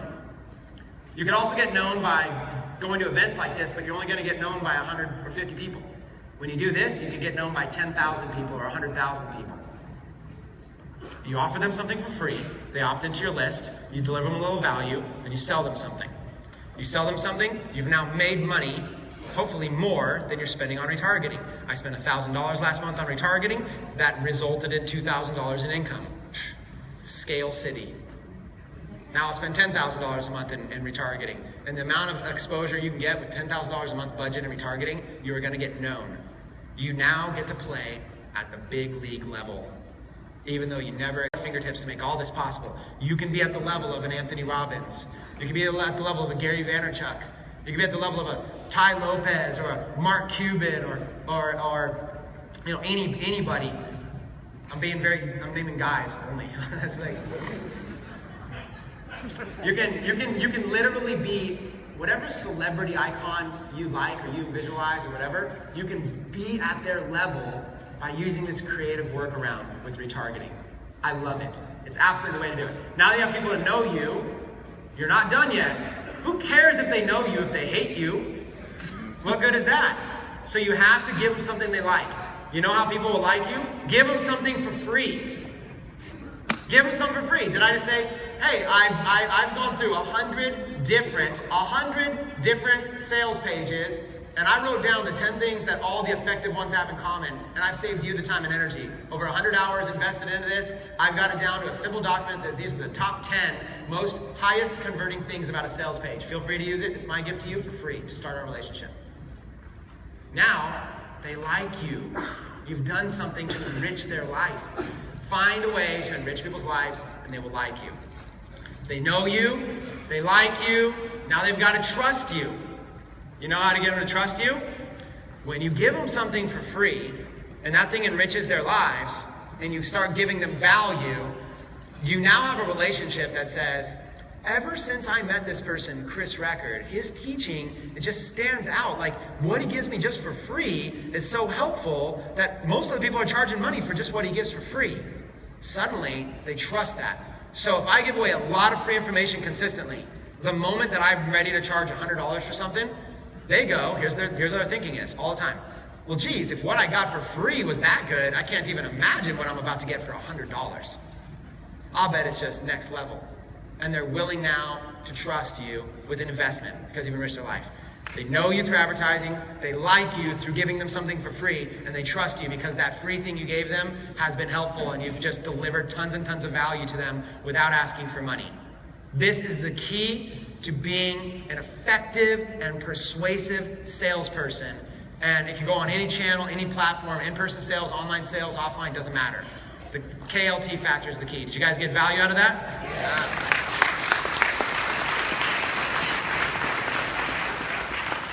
Okay, duplicate and change. This is a quick little tip I want to teach you. We'll pull up the slide. If you're in the back, we throw up the slide, duplicate and change. This technique, it's actually 3 slides, not just one. We'll wait for it to pull up before I do the 3 slides. So let me preface it while it's coming up. There it is, duplicate and change. The idea here is that a long time ago, one of the success principles I learned was that if you start something from scratch, and you can leave the slide up, I think I have 3 of them. If you start something from scratch, it's much harder, much harder. I remember I started up a software company and we developed an entire software platform completely from scratch. And it cost me so much money and so many months and months of time. And literally it got to the point where I had like $300,000 invested into it. And then this other software company firm I was working with, they looked at it and they're like, you know what? I could copy that entire software right now, build a version right now, entirely from scratch. I can have it done in a month for $20,000. Everything. It took me 6 months and $300,000. They could do it in 1 month for $20,000. Do you guys understand why that's possible? When you're creating from scratch, you have to figure everything out, you have to come up with everything, you have to do everything, you have to write all the code, everything. When you're copying somebody else, you literally go in and you can go really fast. Copy, change a little bit, and you got it. You go very fast. Copying is far faster. Modeling, duplication, it's all much faster. When you understand this concept, I'm not talking about ripping people's stuff off. Okay, that's not effective, that's not much integrity. What I'm talking about is duplicating and changing. I'm gonna give you an example right now. Has anybody ever seen this logo before? Yeah. What is this? What is Dark Post Profits? Facebook program. This is my first Facebook advertising course I launched back in 2014 that made $500,000 in total sales. My first one. This logo right here cost me about $20 from an outsourcer on what used to be Odesk, now Upwork. $20 logo. It got done in 1 day. 1 day and $20. Just curious. Would anybody in here, if I could show you how literally in 1 day and $20 you can have logos like this anytime you want it for any project, who would be interested? Right? 1 day and $20 is pretty good, right? And you could get even cheaper. 1 day, $20, logos like this. This is my first one. We do better logos now. This is my very first one. 1 day, $20 method. You ready? Here it is.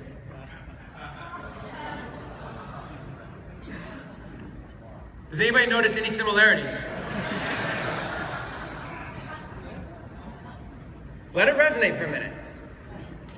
I'm not, when you looked at my logo, you didn't think, oh, you know, it's not copyright infringement. It's not completely copying somebody's stuff. It's modeling after it. Here is my method for logos when I'm just doing a bunch of work, and you can use the same model for everything. Sales pages, sales funnels, lead capture pages, everything. It's a very simple model. Number 1, find something that you like already. Do not go from scratch. Do not build from scratch. You'll spend time and money. You're not ready. Wait until you're already successful before you build things from scratch. Do not build from, can you repeat after me? Do not build from scratch. You're just gonna spend a lot of money and a lot of time, and you're gonna become a perfectionist, and it's never gonna be good enough, and you're just gonna keep sucking money out of your pocket, and by the time it's finally done, you're over it. This is so much easier. 1 day, $20, and just set it and forget it. So find something you already like.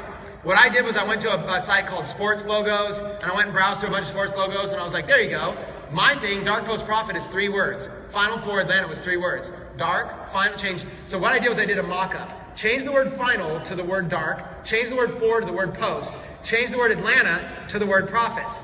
Change the peach to some kind of $sign, Change the blue circle to my little internet logo I had, like my little iconic little brand thing, which by the way, that only cost 20 bucks because I modeled that after the NBA basketball one.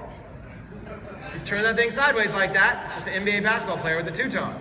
So can you do this, but take this picture of me in a lawn chair on a laptop and flip it.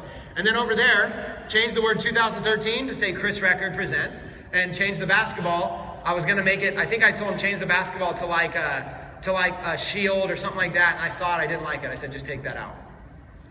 And then I looked at it and said, is this different enough that it's actually like uniquely mine? I said, yes. And I can show you right now 50 different logos.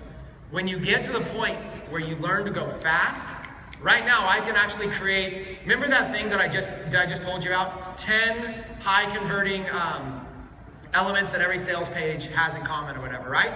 So then what I can do is I can create like I can actually create a little brand about it in one day.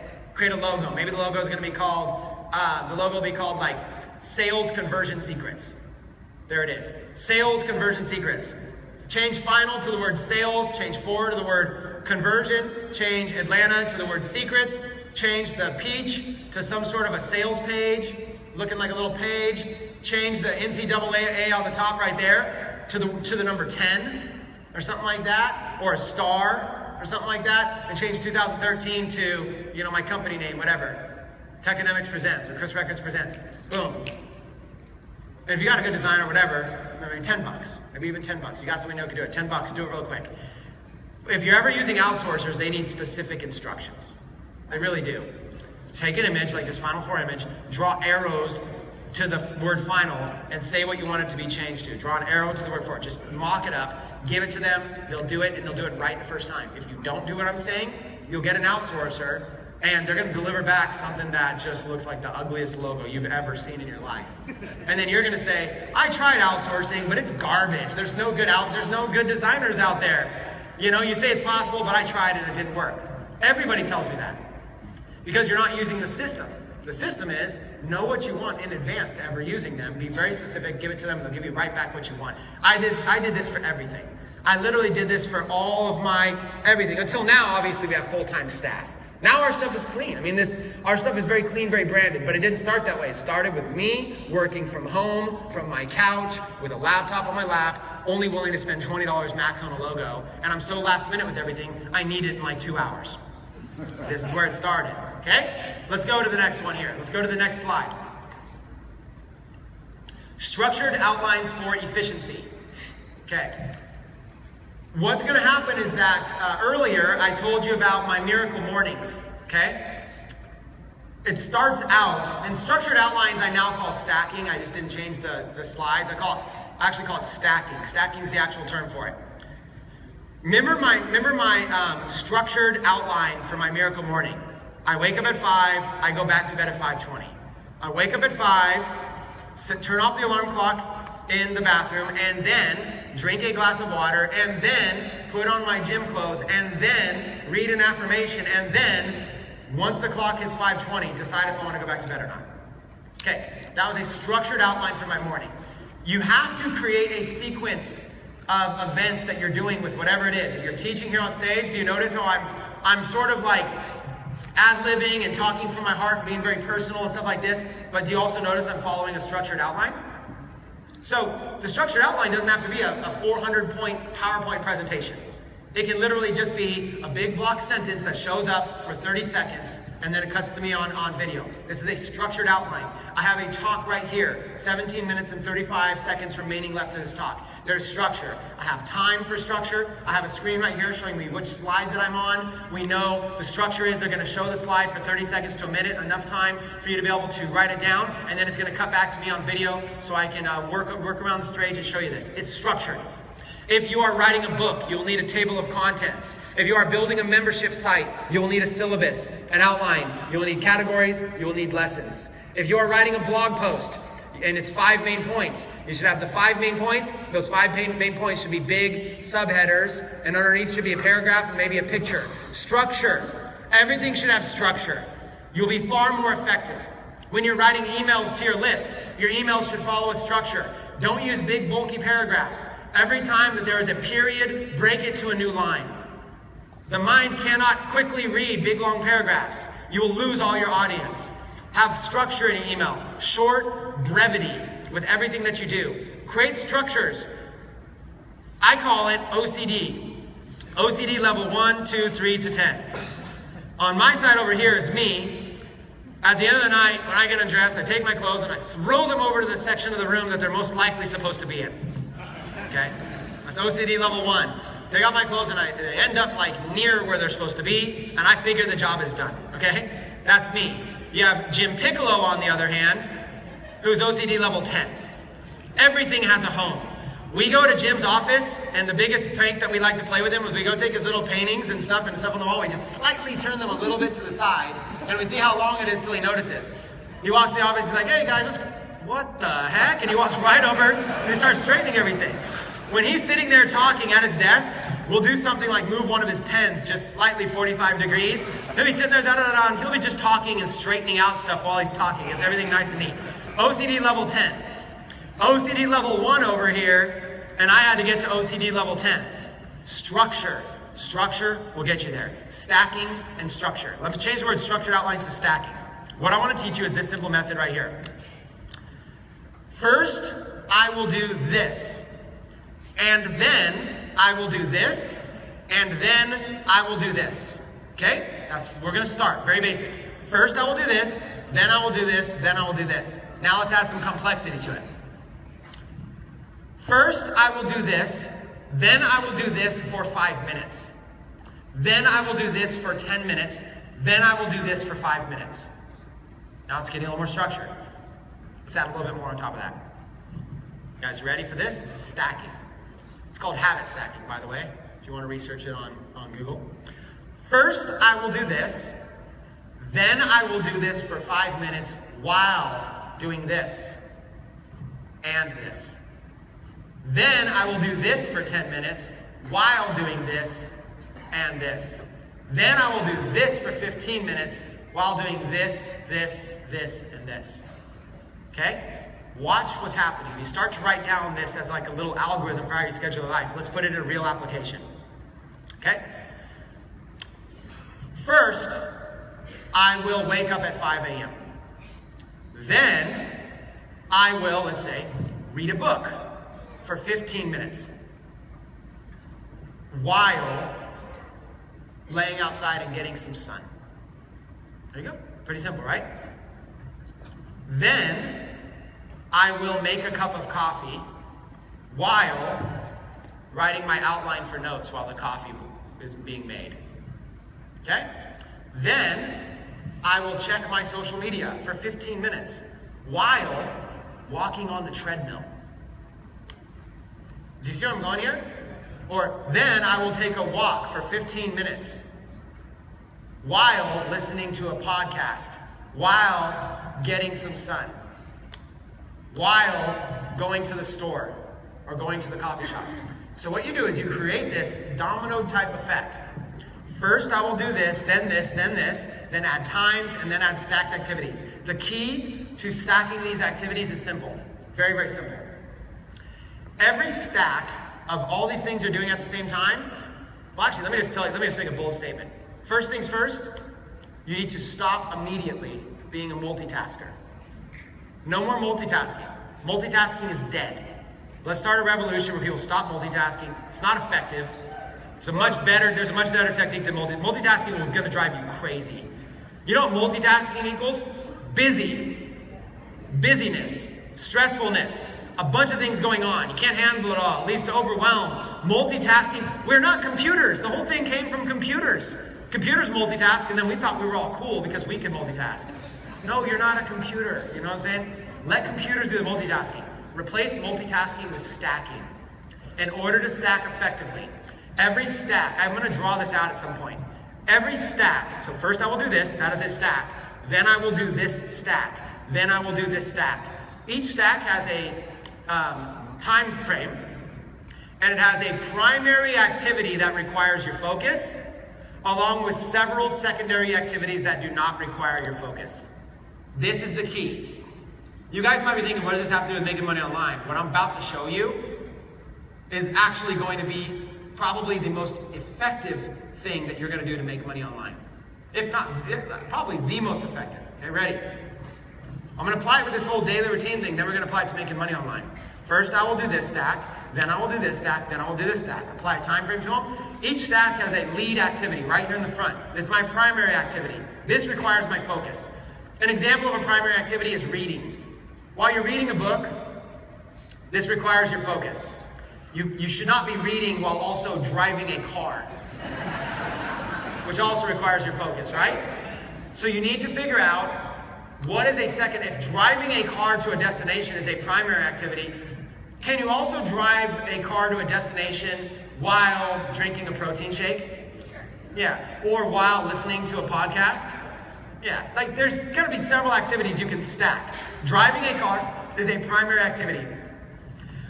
Take a list, so think of this front line here as all your primary activities. Today I wanna do 10 primary things, okay? Primary activity 1, 2, 3, 4, 5. So think of these activities right here. Then behind each one are these secondary activities that you can couple with it and match with it, okay? An example might be the driving one. Every single day, I need to go from my home to pick up my kids from school. It's 15 minutes away, let's say. And I need to do that every single day at this time. So it is a primary activity. I need to drive to go pick up my kids from school. All I need to do to be effective is couple that with a secondary activity that I do every single time. Now, if you don't do this, here's what's gonna happen. One day you drive to pick up your kids and you're listening to music. The next day you're driving to pick up your kids and you're on the phone. The next day you're driving to pick up your kids and you're listening to a podcast. The next day you're just driving to pick up your kids and your mind's just wandering. Who knows? Maybe the next day you're just stressed, and so the whole time you're just thinking about stress. Right? You don't leave it up to chance. You gotta level up. You don't beat levels in a game by just going out there and just letting your character do whatever it randomly wants to do. You're methodical, you're strategic, you're beating the level, you're beating the game, you're leveling up. You need to know specifically, you have very little time in the day. If I've got 15 minutes that I know that it takes me to drive and pick up my kids every single day, 5 days a week, what can I do in that 15 minutes to be able to level up? That's what you do. You know what you do? This is what I would do. I would listen to a podcast during that 15 minutes or an audiobook, but not just any audiobook. I would listen to something called an audiobook summary. They are available.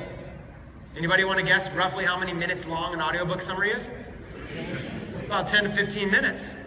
That person is now summarizing knowledge for you, and in 10 to 15 minutes on one ride, it's like you just read a whole audiobook, listened to a whole audiobook. So, 5 days a week, I'm going to pick up my kids from school. That means I can go through 5 audiobooks a week. I go through 20 audiobooks a month. Think about think about my ability to level up if I'm going through 20 audiobook summaries per month. Do you think that'll help me level up? Yeah.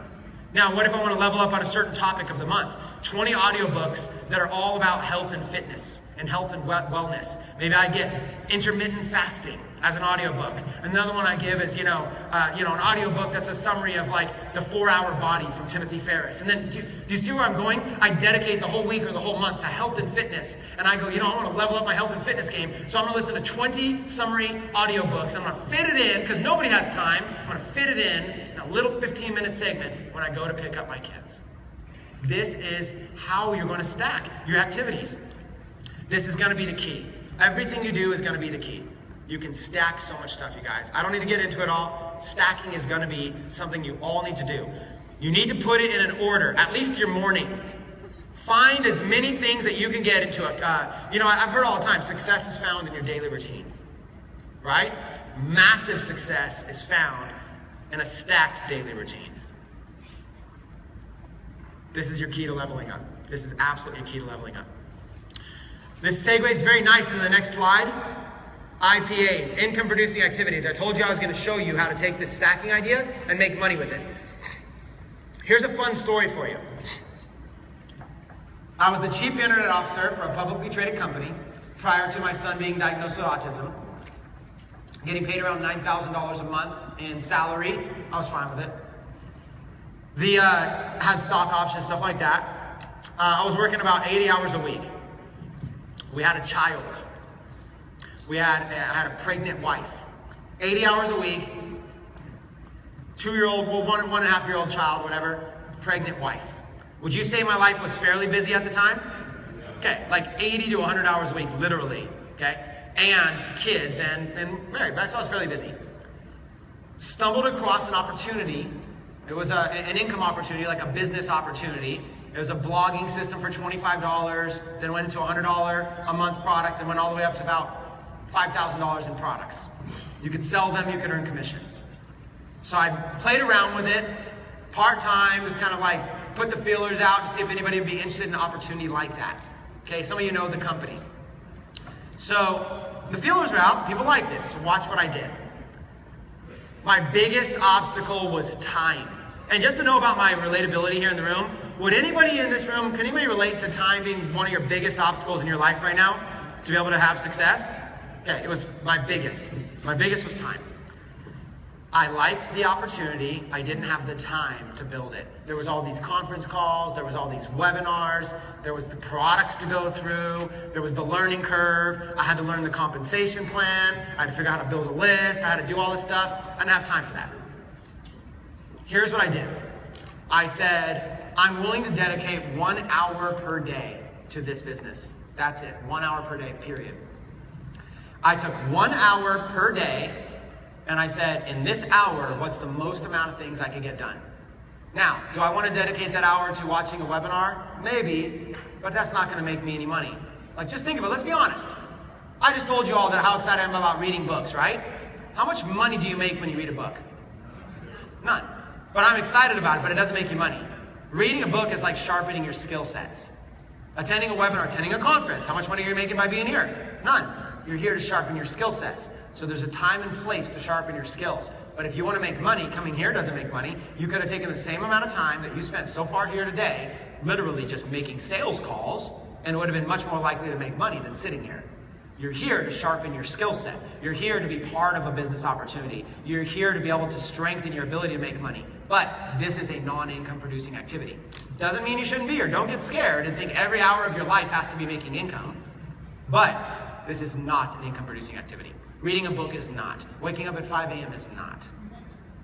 Listening to a podcast is not. Doing 15 minutes of a cool little audiobook summary, it's so cool. That doesn't make you money. Those are all important things. You have to have specific income producing activities that literally produce income.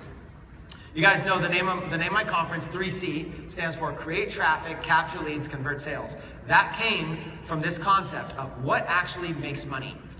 I have to have a sales page where somebody can buy something or I'm not going to make any money. Whatever your business is, you have to have a page on the internet right now where somebody can go click on it and spend money and you get a commission.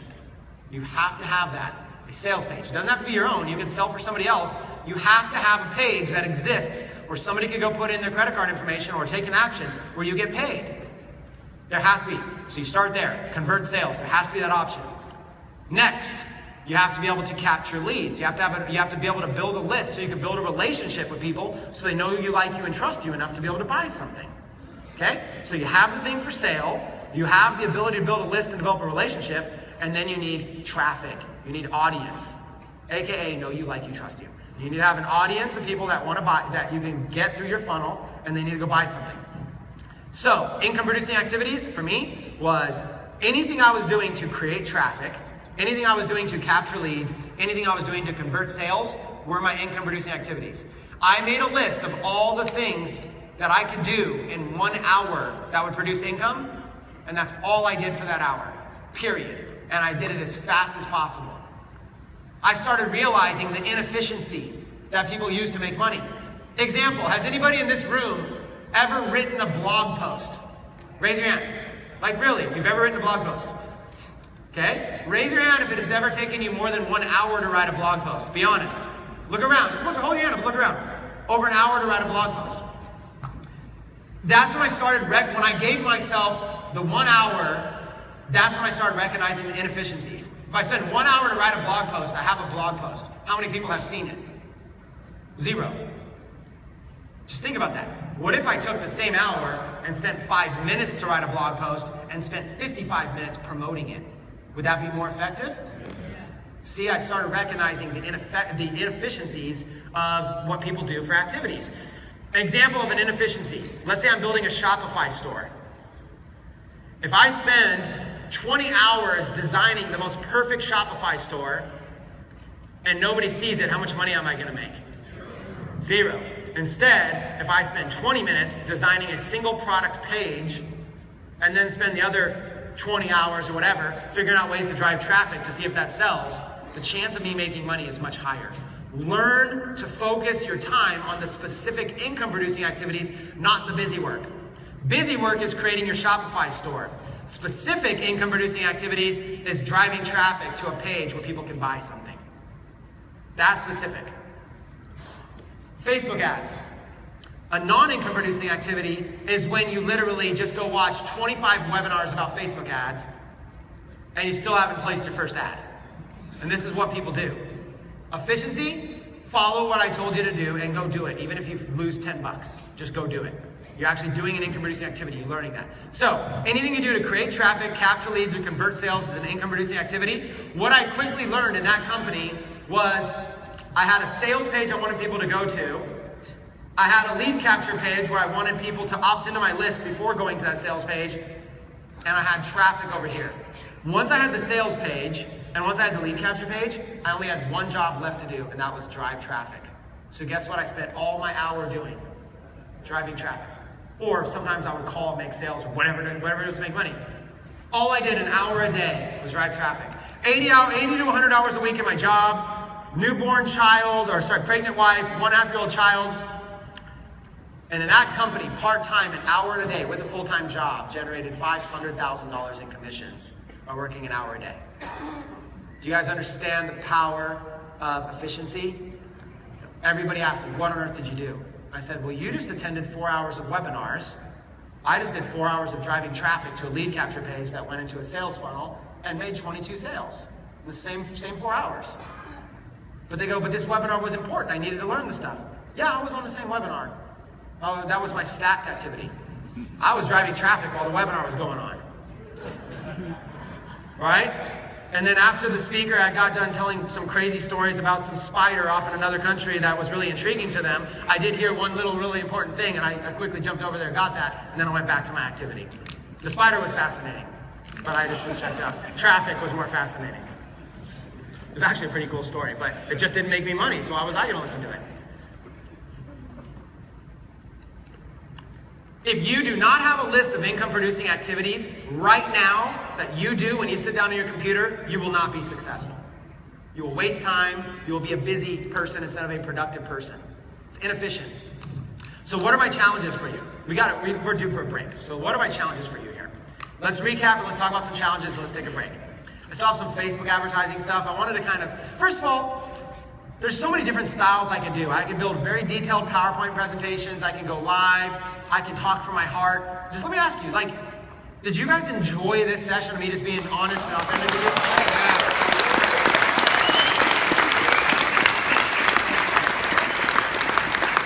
Then here's the takeaways. Here's the big takeaways. Okay? Gamify your life. Figure out your level 10. Create your levels to get there. Experiment. Every 30 days, try a new experiment. Don't get hung up on something needing to be the perfect thing. I bought a $2,000 course the other day about a new e-commerce strategy. It was $2,000. Experimented with it for 30 days, decided I didn't like it.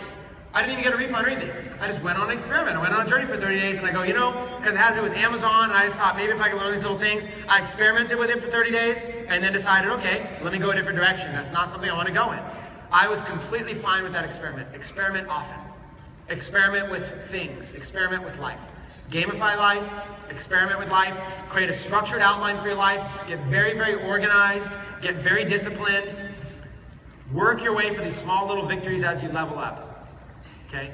Get to the point where every single day your goal is to best yourself. Not to compete with other people. Oh, I can never be like Vic Streishuis. That guy just goes on a webinar and 5,000 people show up and then he just sells something and he makes $1 million. I could never be like him. Who cares? Why would you want to be like him? Why don't you just be better than who you were last week? That's an attainable goal that will get you better.